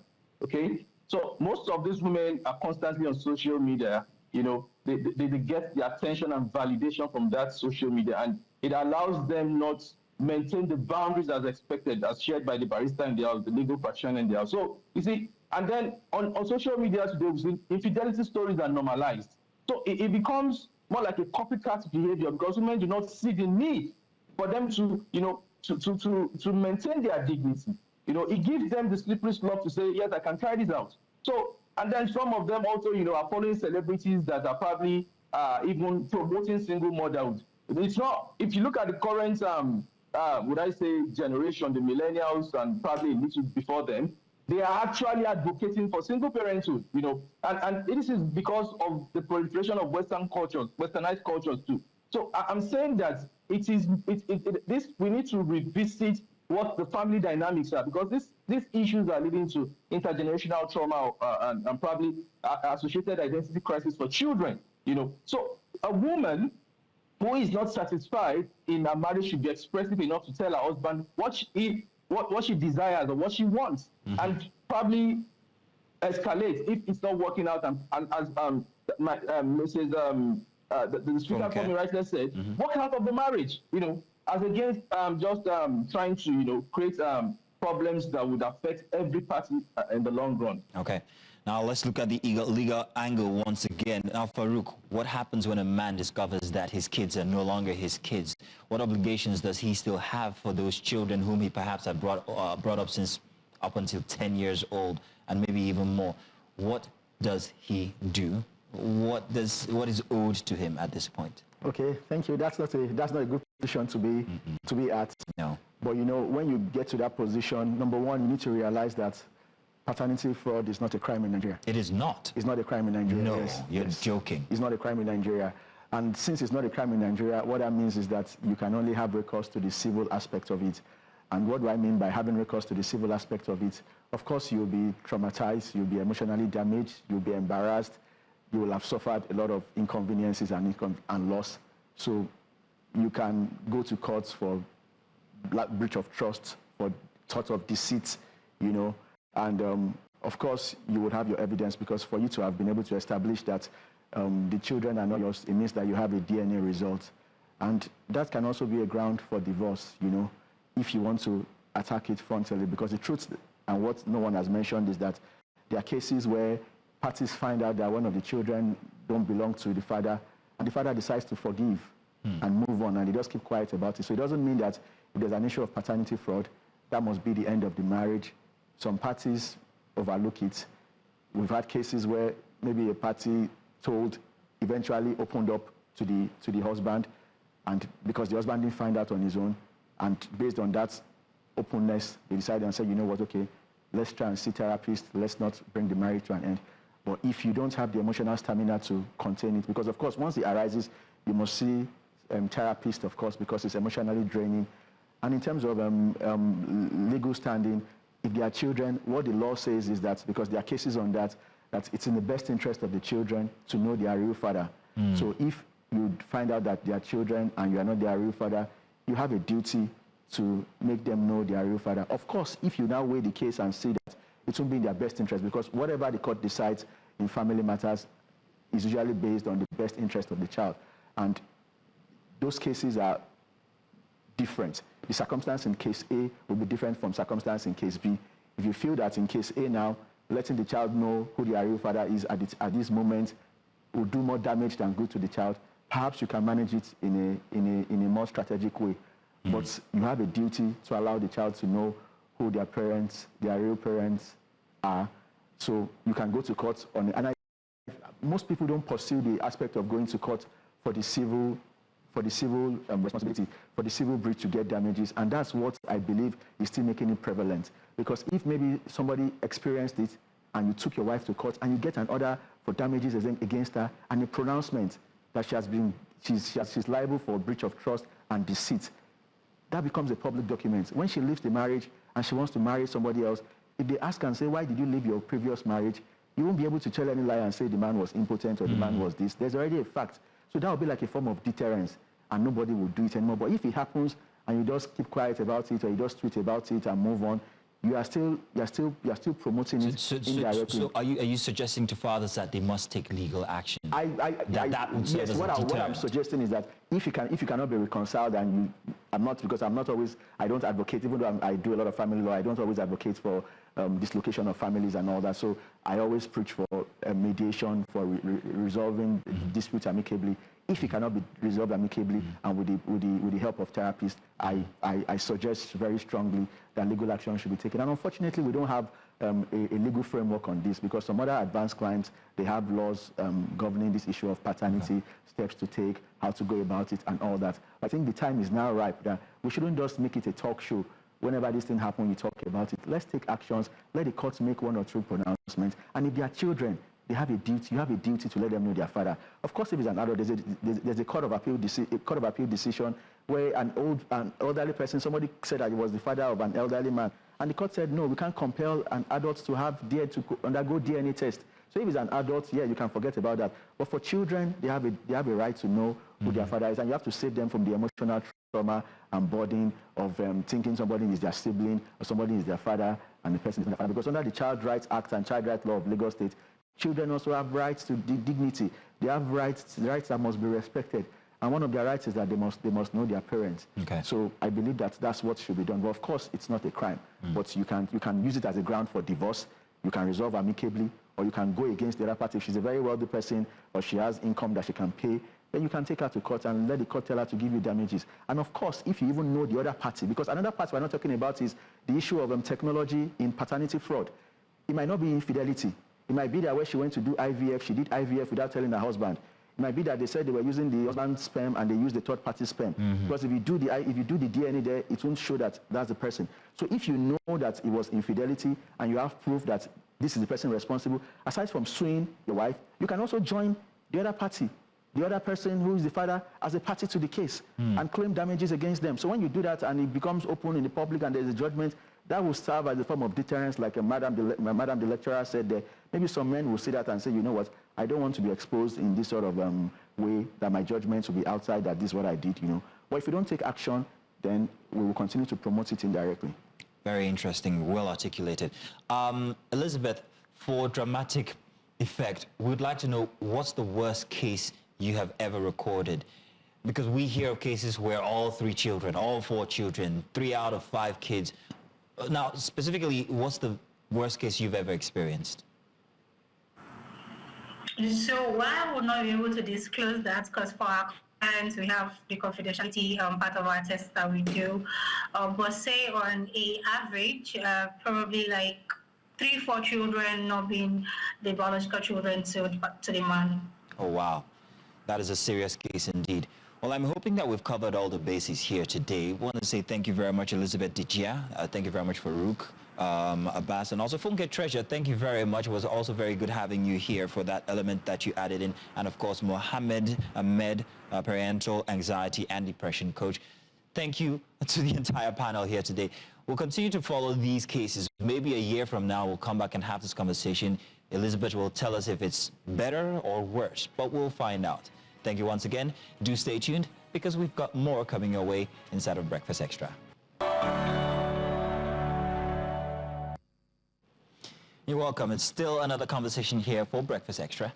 And today we're talking about something very personal to me. Our Festac, where I was born.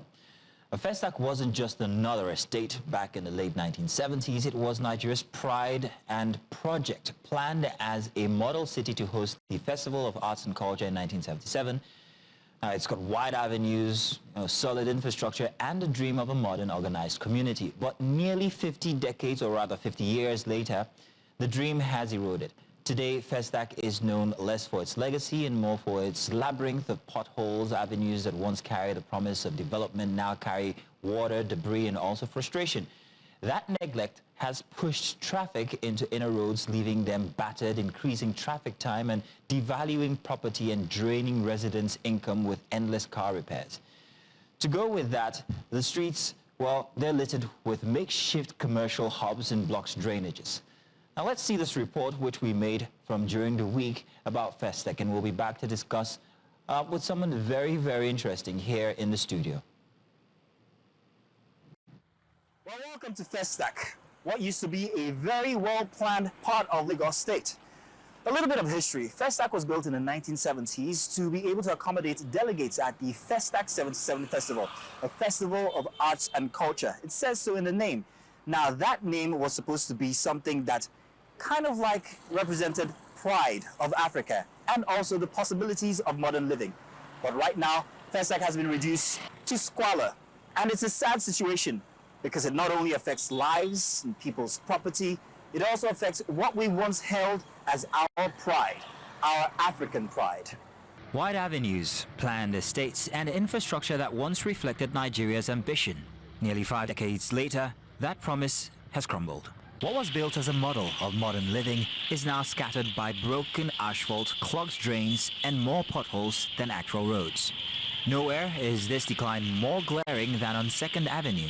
Once a bustling thoroughfare linking 7th Avenue to Maza-Maza, today it is almost non-existent. A stretch of craters and mud that residents say has been abandoned for more than 5 years. With 2nd Avenue barely motorable, traffic has spilled into Festac's inner roads. But those roads were never designed to carry such heavy load. The result? Rapid deterioration, endless gridlock, and rising costs for motorists. The damage goes beyond wasted time. Mechanics say Festac residents troop in more than ever, with vehicles breaking down under the strain of the failing roads. The road was bad, so but there's nothing we can do about it. So we manage it the way it sticks. It's very, very bad, especially for 2nd Avenue, but we thank God for the new chairman that's coming, working in just the street too. So that's what it is, sir. Normally, so many cars spoil, especially like Honda. Honda used to put leg, Accord, other Accords. The leg used to pull. Then the most of it, like Toyota, to spoil the bow joint, tyrant end. So that's what we face in the Festac road. Yeah, the road is bad, so it affects many cars. Even if you buy any suspension now, it cannot even last you more than 3 months. You go and buy another one because of the bad road.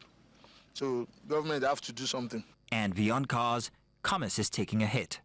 At the 23 Road Modern Market, traders complain that access is a nightmare, especially during the rains. The road has really affected my business. Sometimes, if I'm trying to do a delivery to customers, I've had accidents, like falling in water for like a couple of times. Up to now, they are promising that they're going to fix it, they're going to fix it. Up to now, we've seen nobody. We only enjoy this area when it's dry season. But once it rains, I think customers cannot even find their way to this place. So it's nothing has been done since. The frustration has birthed civic responses. Just this week, the Amuodofin local government joined forces with the Take Back Amuodofin Festac movement in a sanitization exercise. Illegal structures and shanties around Festac's roads were demolished, drains were cleaned, and officials promised that the cleanup was the first step towards restoring the community's infrastructure. It's just about cleaning the environment. Everywhere is dirty, the drainages are blocked. So many of these shanties, they are seated on the drainages, and we've seen it. We just have to clear it and then, just do the right thing. The first time, actually, I have seen a reasonable council chairman, PLS, walking. What stakeholders, we are owners of this community. We are political.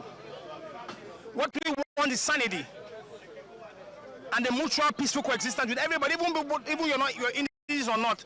We started our life here since 1977. It never was like this. Everywhere shanty. You can imagine what's going on here. Somebody turned in front of his own house into a car wash, supermarket, marketplaces. The Festac is messed up. If you take Festac dates back, Festac used to be the beauty of Africa. But today, it's a total jeopardy. It's a total mess. So what we're just calling upon is what federal government is doing, what state government is doing, what PLS is doing right now is what we want. But residents remain cautiously hopeful. Many point out that for years, interventions have stopped at surface level fixes. Temporary patches that vanish with the first rainfall. Others groan over the arbitrary method of the authorities, saying that they're losing livelihoods to demolitions carried out without proper notice. So I'm one of those people that are selling outside there. We are used to this because normally every year they do send us out like this. But this current one, I got the information on Friday, but I didn't know that it would be like this. And to be honest, I am also saying that some of us that are selling on the road, we are the cause of this. Because you cannot be selling on the road, then you'll be building things like shop. on the road. As we are saying on the road, what we just need to do is, my umbrella is okay for me with my show glass. Like I sell handbags. What I do is that I have a show glass and I have umbrella. And when I finish selling for the day, I'll just shift my show glass and make sure the place I'm selling is neat. So those people selling on the streets, them building shop, knocking things that will attract the government, I am pleading, if they will stop it, just get their umbrella and make sure that whatever they are keeping outside there, after that they should shift it and make sure that place is neat. I feel that if they do like this, maybe this problem or this running that we are running will minimize. As the cleanup exercise extends to more parts of Festac, many are asking when real attention will be paid to road repairs and if the local government is truly prepared to act. From a shiny city of culture to a community battling neglect, Festac's story mirrors a larger Nigerian paradox, where dreams collapse into daily struggles. For Festac residents, the question remains, will this latest exercise be the beginning of the real renewal, or just another patch on roads that are fast disappearing? That's Festac for you now. But now, to have this conversation with us, we have with us Mr. Valentine Iduabo. He is the Take It Back Amor Duffy Festac Movement's chairman, if I'm not mistaken. Thank you very much for joining us, Mr. Valentine. It was good to meet you on the streets on Thursday while you guys were taking, actions and also helping to clear Festac of the shanties. But if you would remind us what it was like, Festac, from, let's start from the late 70s and the 80s. I was born in 1981 in Festac, by the way. But remind me what it was like. Good morning. It pains me to want to start to take my mind back to what Festac did was. What it was then. When I start to go back, I feel like I'm not part of the system again. When we moved into Festac, my parents moved earlier because I was in a boarding house in Edo State. So about 1981, I moved to join them. It was an environment that I thought I was in England, I was in London. And that's what this place looks like where they've taken me to that time. Very peaceful. We are persons who you just wake up in the morning, you see the persons come, they sweep your street, they close it. They sweep it, they water it. They keep it clean. When you wake up, there are buses outside that takes you around Festac. No shanties. You can stand on 21 Road, you see the end. You see about over a kilometer, you see it clean. I'll tell you something. Festac was actually designed, the way it was designed, there was no reason for anybody to have depression. You see, when you're in your home in Festac, back in the days, if you don't have light, maybe you don't have light, you don't have a generator, and of course you didn't have solar. And you're like, whoa, all you need to do is just to take a walk out of your home. You see parks. There are love parks. There are recreation centers, you just sit down, you see families doing picnic, talking. Before you know, you get talking with somebody, gets into a business, and whatever you're thinking of is off. You get your sanity back. You see, there was never that time that you sleep in Festac, 4:35, yet religious fanatics. We come like 5 a.m., but I shout, you cannot even sleep again in Festac. 5 a.m., you see Okada everywhere. So I'm glad you're mentioning these little bits here, especially about the noise pollution when it comes to religious preachers and the Okadas and everything. But many people argue that the problems that bedevil Festac were also put there by the authorities themselves. Because when you speak about the parks, they're non-existent now. We went through 2nd Avenue only on Thursday looking for one that still exists in all its glory. There was none. 7th Avenue was filled with so many, had the largest number of parks. There is not a single one now. These parks have all been sold to individuals who've built houses, and on top of those parks, sometimes you have the electricity installations, which they've also compromised as well. So whose fault is it? You see, primarily, I'll tell you that government shares the larger fault of it. You see, why I say so is because, one, these parks were not just meant to be parks. Like you just say, some of these parks have drainages under. You see, but the government, they did go ahead. They went ahead and they sold all these parks. And even when you go to court, well, you should know, you've been in court for years, and yet somebody's building with using security agents to even secure the place, and it builds. I'll give you a good example. When an MD came, the recent MD came, and what is he doing? Even as I'm talking to you right now, they just sent me a message that it has been confirmed that the water board land on 22 Road has been sold, and they are now clearing it. They are about clearing the water board. That normally in Festac those days, I just opened my tap. We don't dig wells in Festac. You see, Festac was the beauty of Africa. You see, the Western world felt that these black people, they have something unique in them. And they decided to host a Festac arts and culture event, you know, to showcase that rich culture, that heritage culture of the black race. And it was brought to Nigeria. Good enough, instituted in Lagos State. You see, it was built, it was a master plan to accommodate a whole lot of things. But as you and I speak, those places have been sold, those parks have been sold. A water board that supplies us water is being sold. So what now do is, when you get, if you go to Festac now, go behind blocks, you see lots of places we've gone to start doing borehole and all that to get water because that board is condemned. And it's a premeditated, it's a conscious act to actually sabotage the government. Because the authorities who are in charge, like the FHA, they know these places are not meant to be sold, and they sell it for money. Now the drainages are blocked because these houses are sitting on the drainages. Now, Mr. Valentine, I know you're not the local government, but you are with a movement that works with the local government. That's Take Back Festac Abuja. Now, the roads are a very big issue. Over the past 4 years, we saw roads put together, you know, in like 1 week, and then the next 2 weeks, these roads are washed away. What's the current situation when it comes to the roads? Is there any attention being given to the roads? Because apparently I can tell you specifically, and with my full chest, the roads that are non-existent in Festac. 2nd Avenue, half of 7th Avenue, 23 Road, half of it has been left in disrepair, even if there was construction started only just 6 months ago. 3rd Avenue, nobody takes 3rd Avenue anymore. 1st Avenue has only just been repaired, but it's going bad as we speak. And I'm talking about repairs from only 3 months ago, which they never completed. What's been done about the roads in Festac? You see, you see, first, you see that 3 months ago repair, I think it's even not, it's not up to 3 months. It's not, might not up to be. Yeah, we did the protest, like a peaceful protest, because we were stakeholders. We own properties there, we own businesses there. I mean, nobody can be a better Festac than I am. When some of us, we had our first children there in the 80s and all of that. You know, so I mean, we have properties there, we work here, we live there. Now, these roads are not just that bad. They are horribly bad because I tell you for free, I don't want to come here and mention names, but you see, they said, I'd rather die standing than to live on my nails. We have very poor governance.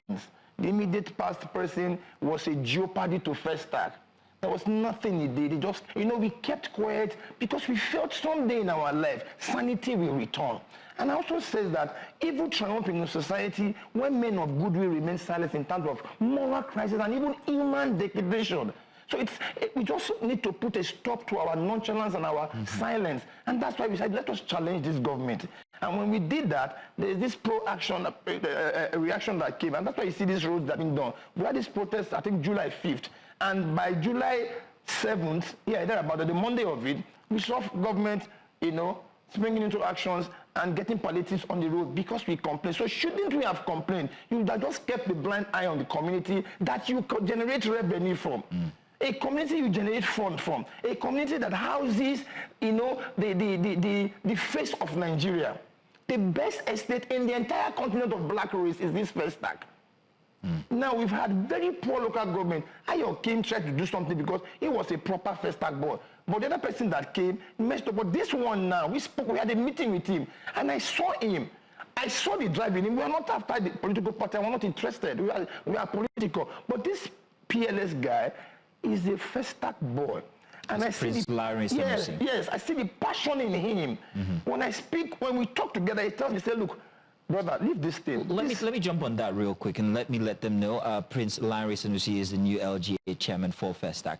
Now, there was an instance, 23 Road by 71 Road, where you have... 23 by the 71. Yes, exactly, where you have the hotel. I don't want to mention the name of the hotel, 23 Road by 71 Road.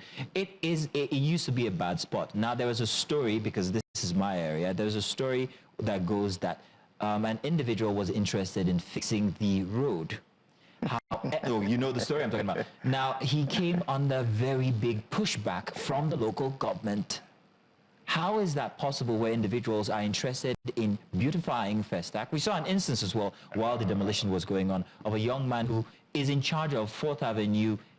Voluntarily, he takes care of the beautification of 4th Avenue, but his property was destroyed due to your activities on Thursday. Now, this other individual I started talking about wanted to fix 71 road, yes, but got pushed back from the local government saying that no, you can't do that, and that road stayed in decay for months after that. It's only just been fixed now, and by another individual who actually situated a shopping mall there. So what responsibility do we as Festac individuals, the residents, have for our own environment, and why must we be pushed away when we say we want to help? You see, I think I must say that I don't think I've come here this morning to winch on anybody. But if we must allow the society to experience sanity, then we must come with truth. They say, he that wants equity must come with clean hands.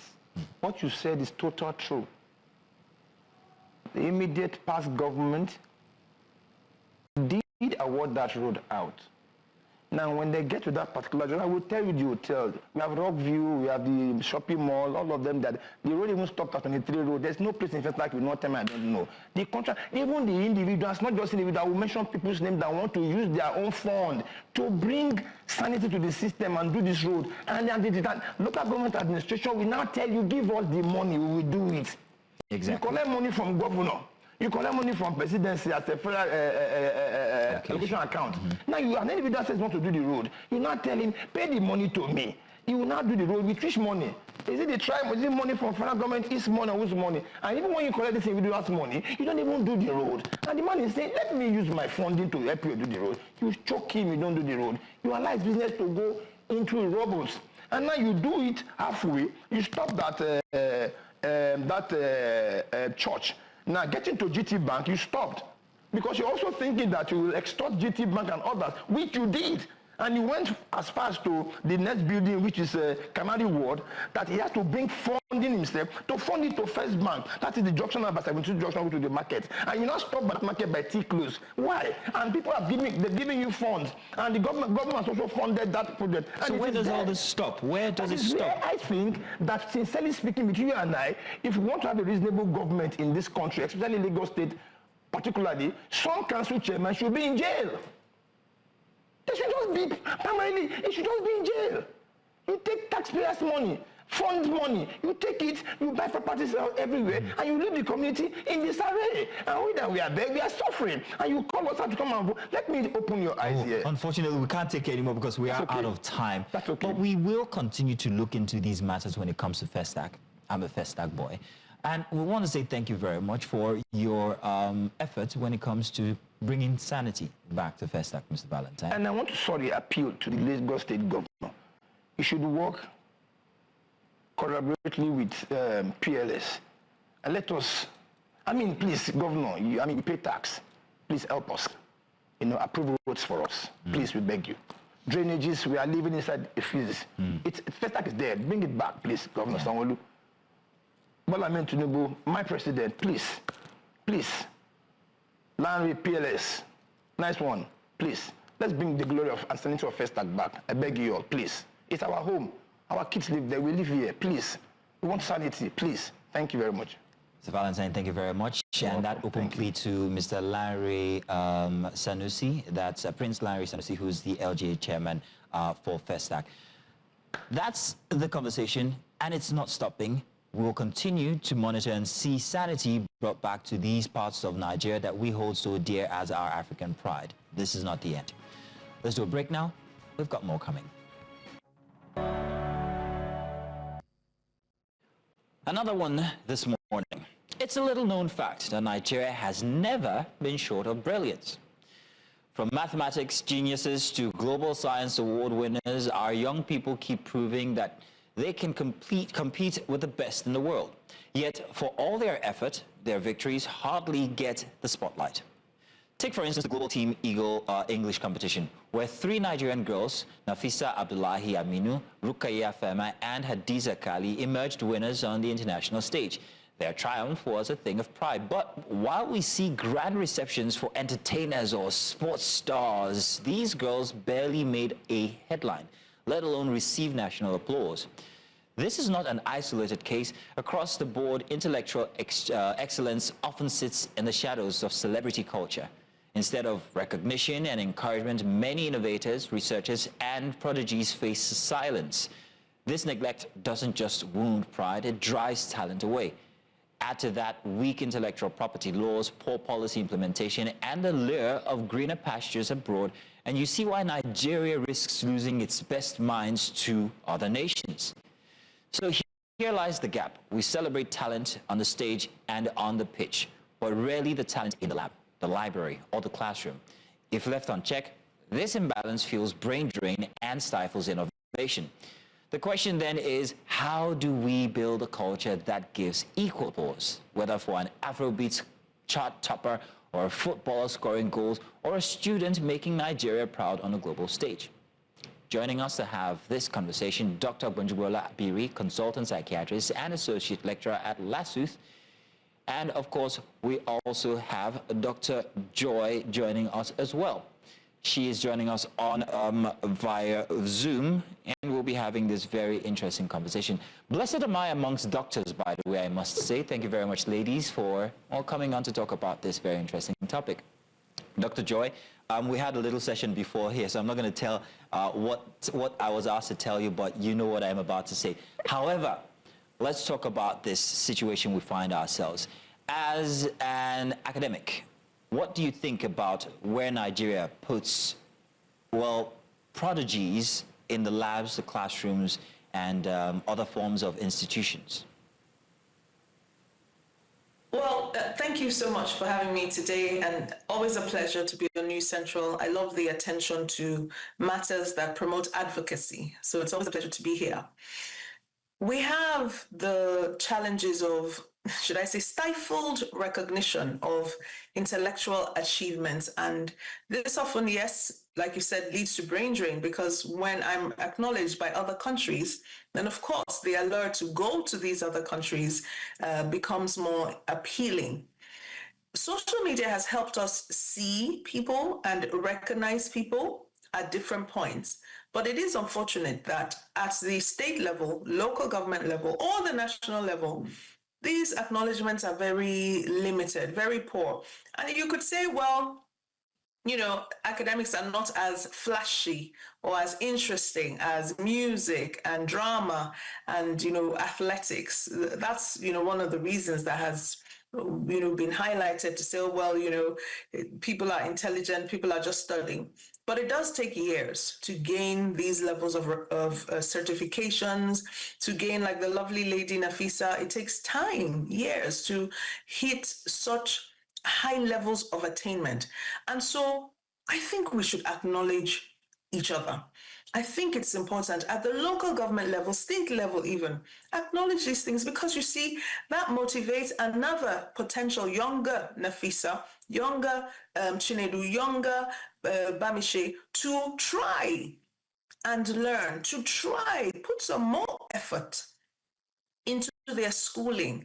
So recognizing this, imagine the spiral effect, yeah, where someone feels, oh, I saw a young girl online, my goodness, that means if I work hard on my spelling, then I can improve. Then it shows that as a society, we're investing in, you know, growing our children's sense of achievements, self-esteem, getting them to want to put more effort into academic achievements. Social media is helping. We're grateful for that. We're grateful for news channels. However, it is unfortunate that, you know, our leaders in politics don't see, don't acknowledge the less flashy aspects of society where we, you know, function in. But I think others can. We don't have to wait for the government to do that. There are other organizations that can acknowledge these achievements and help promote this sense of, you know, learning and the culture of learning in our society. Let's talk about the psychological implications here. What psychological implications do we have where these high intellectual, high functioning people are not recognized, what does it do to a person who perhaps has achieved that level of greatness? Well, so thank you very much. I think it's particularly important to also lend my voice to commend and celebrate the landmark victory that, you know, the young lady achieved with this, this feat. It's not easy. I mean, I didn't get it, you didn't get it, but a 17-year-old, that age, and someone from what we consider a minority, a part in Nigeria where we often associate with, you know, insecurity and quite a number of other and not ills. so much education for the female child. Yes, and not so much education, especially for a female child. So it's important to celebrate her and give her all the accolades and her flowers as well.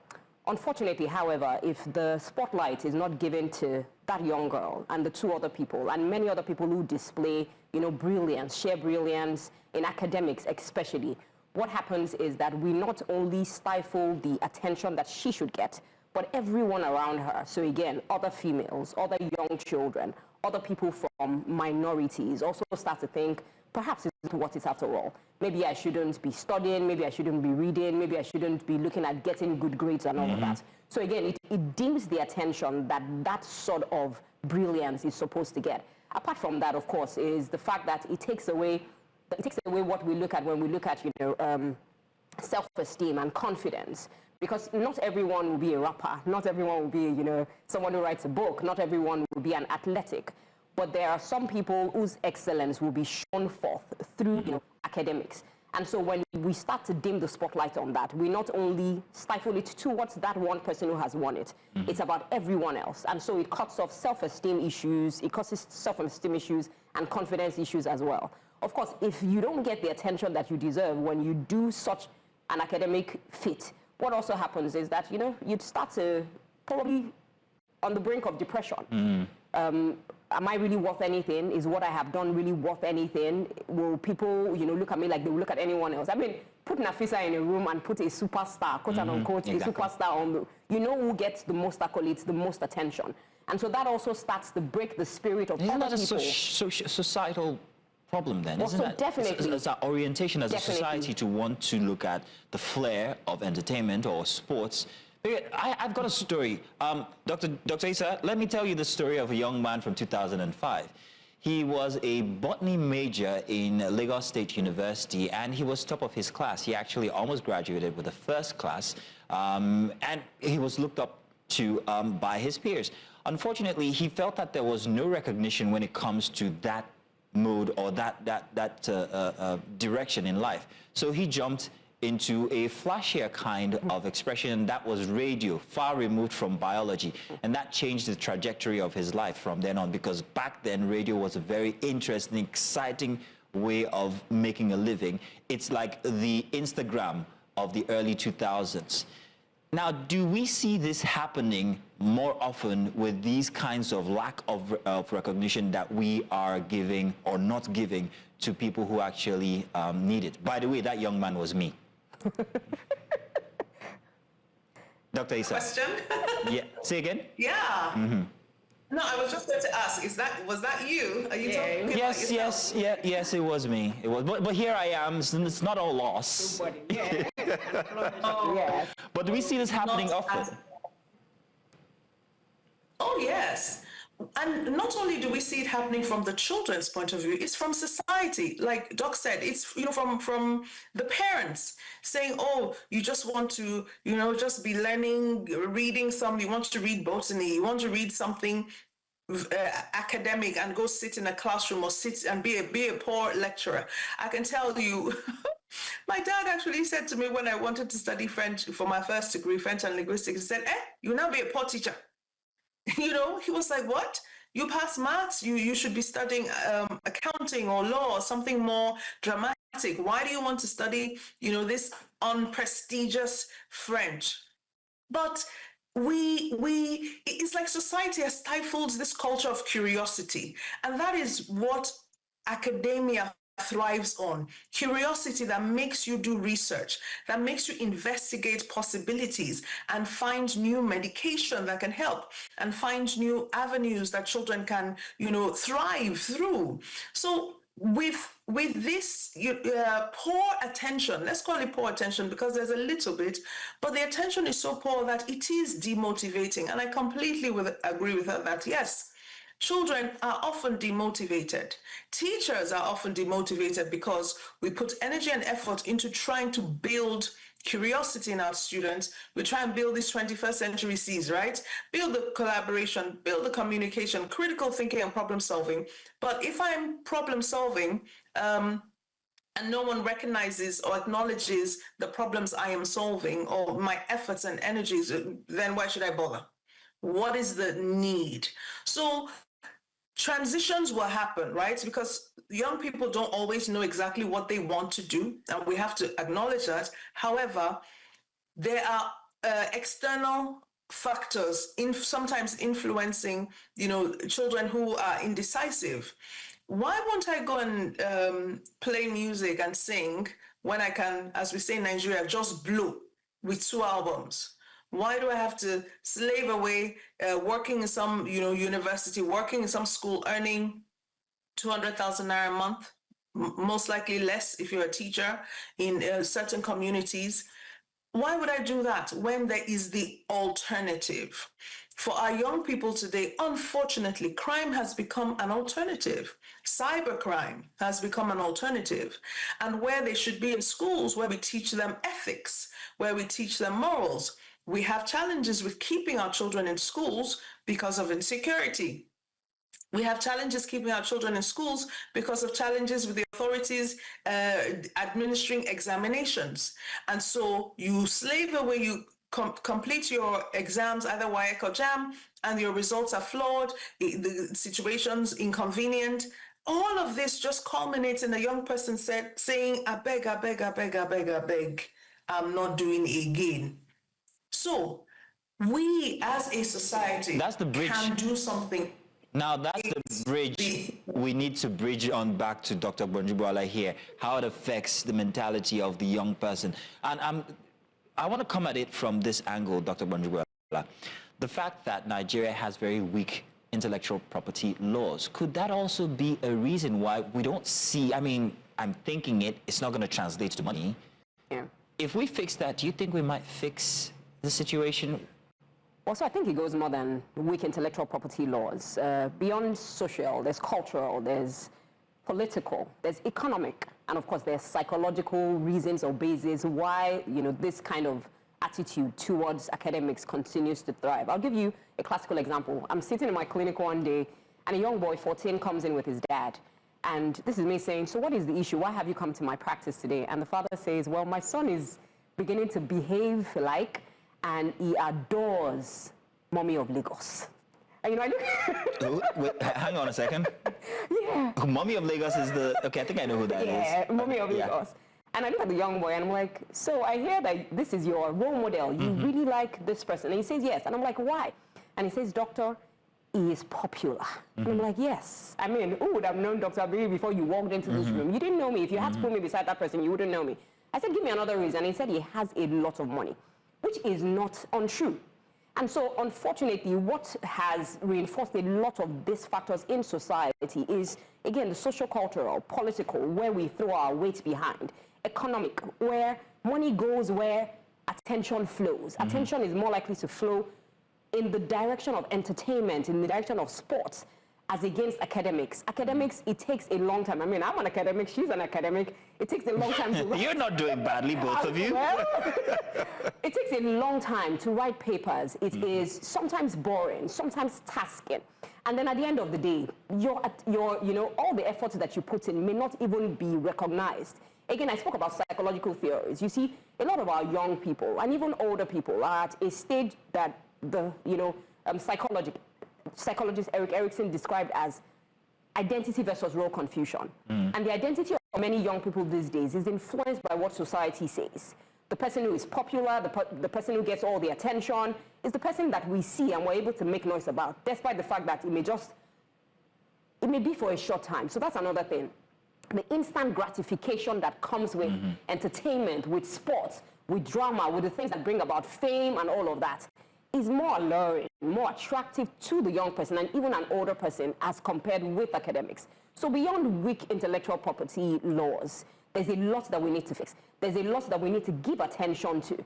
Because again, if the children start to see, again, modeling. So another theory is the social learning theory by Bandura that talks about the fact that people are more likely to be attracted to things that look attractive in the environment. And if it is music, if it is acting, if it is being on TV, again, as compared with academics, young people and even older people, your age and my age, not just the not guy too who old. studied. Yeah, Careful not too old. now. Exactly, Don't make not them too old. think I heard your age a few minutes ago, so it's okay. I'm more likely to be attracted to things that give instant gratification, things that bring about fame, that a lot of attention is drawn towards. Again, the value goes towards what is visible. And what is visible in the moment in our faces is more often the things that are glamorous, not the things that take a lot of work where, I mean, how many scientists' names do you remember that, oh, there's someone right now working under a microscope trying to find the cure for cancer, as against, well, somebody just blew singing a few rap lyrics. Talking about songs.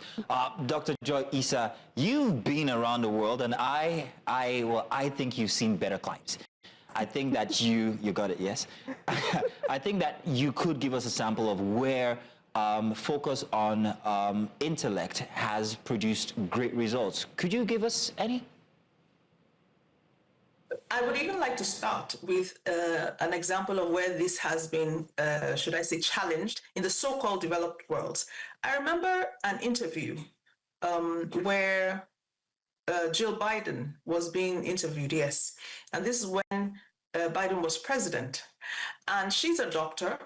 And on a certain news channel, the person that was being interviewed with her refused to call her Dr. Biden. Just kept saying, Mrs. Biden. And the interviewer was saying, but this is not an honorary doctorate. She is a professor. She has been working in university. You need to give her the respect.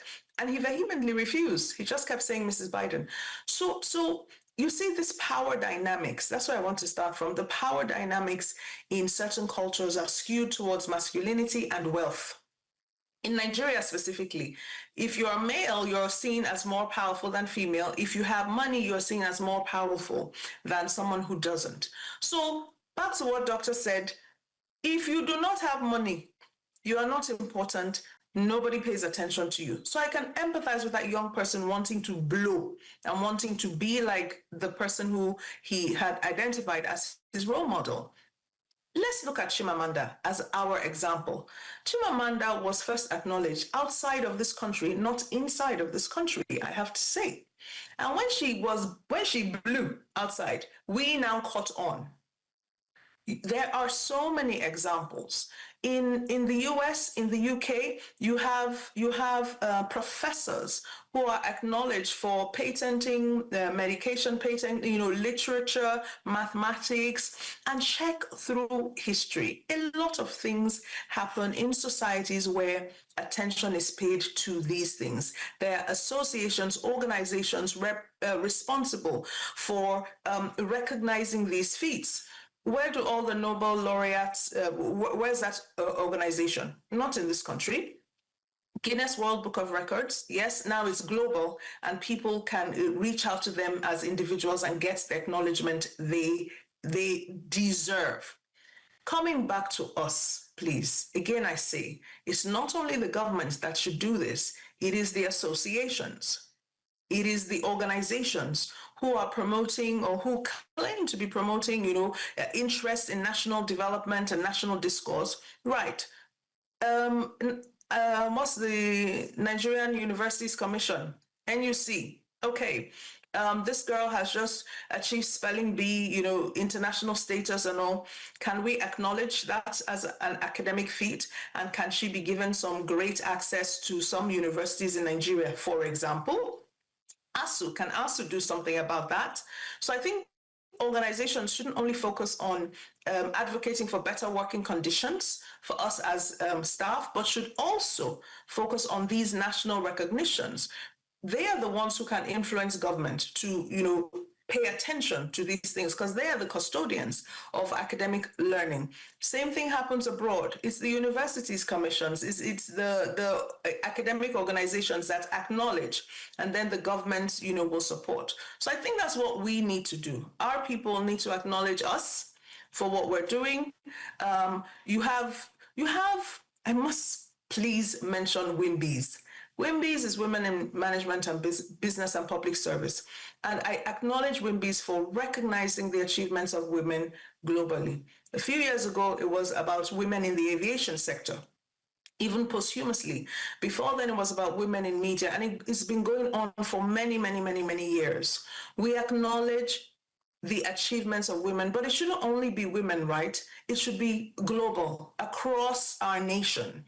There are more organizations that can pay attention to this. So we don't, blame the government for everything. The government can't do everything. The so-called advocacy organizations need to pick this up and do something about it. That's my submission to that. That's a beautiful submission, Dr. Joy. Wow. I don't know how Dr. Gwagwalada is going to second that with what I'm about to ask, but I'm going to try anyway. So Dr. Gwagwalada, what needs to be done? What kind of reform? How big a mind shift do we need to make in the Nigerian situation here to bring back that recognition, that attention to intellect? And what's it going to take? It's going to take a whole lot. To be honest, it's difficult to say. Because we have an entire generation who have been, conditioned to think in a certain kind of way. Yes, it's going to take a whole lot. I mean, sometimes I sit down and I look at what I earn seeing one patient and how hard I have to work to achieve certain things. So this what do you earn seeing one patient? No, don't worry about that. She wouldn't tell. I won't tell you. And then I look at how, somebody else within, the twinkle of an eye does less of what I do and is able to achieve what I probably would achieve in about 10 years. It breaks any individual's heart to think that I spent 15 plus years, trying to get the degree that I currently have. And of course, there would always be efforts to still become professor at the end of the day. So a lot of work has gone into it, and our children see us. In fact, I remember my father's friend one day said, his daughter came to meet him and said, "Dad, I won't be a doctor like you. I want to have money." And doctors apparently don't have money. But this is funny because back in the 80s, we used to think that doctors were the rich ones. That was so then. What changed? Did we have more recognition when it came to intellect back then than we do now? I think there's been a significant shift as to what was celebrated then and what is celebrated now. And no disregard to the people who are being celebrated now, because to be honest, they actually do the work. And a lot of people in my own shoes are also beginning to find. So which is where I think that we need to start telling people where to pay attention. We need to start helping our young ones and our children understand that beyond good grades, education pays the best interest. It may not look like you're getting anything now, but futuristically, you'll be able to put things in place. And so beyond, I've gotten 12 A's, I've gotten 13 A's. In future, when compared with, and so if you go into the world of the creatives, where a lot of this blowing happens, you would find that those who have an education are more likely to outlast those who do not have an education. So again, beyond the instant gratification, there's some people who can plan for the future. We need to start doing that. We also need to start putting innovative, methods into place. I'll give you an example. A few years ago, I noticed that my son had a challenge with reading. And we had tried, gotten teachers, bought books and all of that. What changed the narrative? We bought him a game. And being able to play that game, read through the game, changed. In fact, what we saw in weeks was different from what we had seen. So there has to be a lot of innovation in education as well. More often than not, people see education as boring, repetitive, following a certain kind of rules and laws. Again, if we start to mix pop culture, a bit of new things with education, things will change. And perhaps people's interest will start to shift and, people would start thinking that education would possibly do it for me as well. I'm sure Dr. Joy Issa agrees. Dr. Joy, my final question is to you. There's a new class in session, a new institution only just started for its 10th season, and Nigerians have shifted attention to it. Now, I'm wondering whether this institution is also responsible for the decay in attention when it comes to academia or intellect. I'm talking about the Big Brother phenomenon. What do you think about it as an educationist? What's your take? Okay, you know, you keep asking me questions that I should not be commenting on because now you want me to spill my opinion, but I'll say it anyway. I firmly believe that that the minds of young people should be engaged with more stimulating content. We cannot promote this as the new class, if you will, as the new learning environment. Unfortunately, because it is online, it is a learning environment. You have young people thinking, oh, this is where I can learn how to be sexy and attractive and be, you know, and eventually blow. I'm not even talking about whether this is morally or ethically right or wrong. That's not the point. The point is we are paying attention, again, to something that is not intellectually stimulating, that does not encourage me to think through my choices, my preferences, but it's just painting a narrative that, unfortunately, young people are swallowing hook, line, and sinker. If I go back to what Doc said earlier about, you know, her son, somebody commenting that, oh, they don't want to be a doctor because doctors don't have money. My daughter said to me when she was much younger, oh, I will never be a teacher because you never have money, mommy. You always ask daddy for money for big things. And she's never going to be a teacher. And I had to say to myself, come on, Joy, you need to upgrade. You can't keep, you know, this can't be the narrative we're painting. That class is painting or is reinforcing the narrative that there's certain pathways to blow very quickly. And unfortunately, it is being promoted across the media. So I wonder if we shouldn't promote more, I'm really struggling to pick my words. I'm wondering if we shouldn't promote more wholesome opportunities for intellectual stimulation, promote some discourse. I love what she said about the gamification of reading. Can we promote some of those things online? Again, this comes from associations, organizations that should be regulating these things so that we stimulate our children intellectually and get them paying attention to the things that in the long term will help them become responsible citizens. Thank you so much. Yeah, that's fine. You did very fine there. Thank you very much, Dr. Joy Issa. Thank you very much, Dr. Gwagwalada Abiri, for joining us for this very stimulating, highly intellectual conversation with two doctors here. And I'm hoping that we've taken lesson that the authorities perhaps will hear and maybe take heed to what we're saying about promoting recognition for intellectuals across Nigeria. Thank you very much, ladies, and thank you very much to the audience for watching all the way since 8 a.m. this morning. We've still got another installment for tomorrow, starting at the same time. And of course, we'll be bringing the hot conversations from all through the week and also looking forward for a preview for next week. Stay tuned across all the way up until evening here on News Central. It's goodbye for now.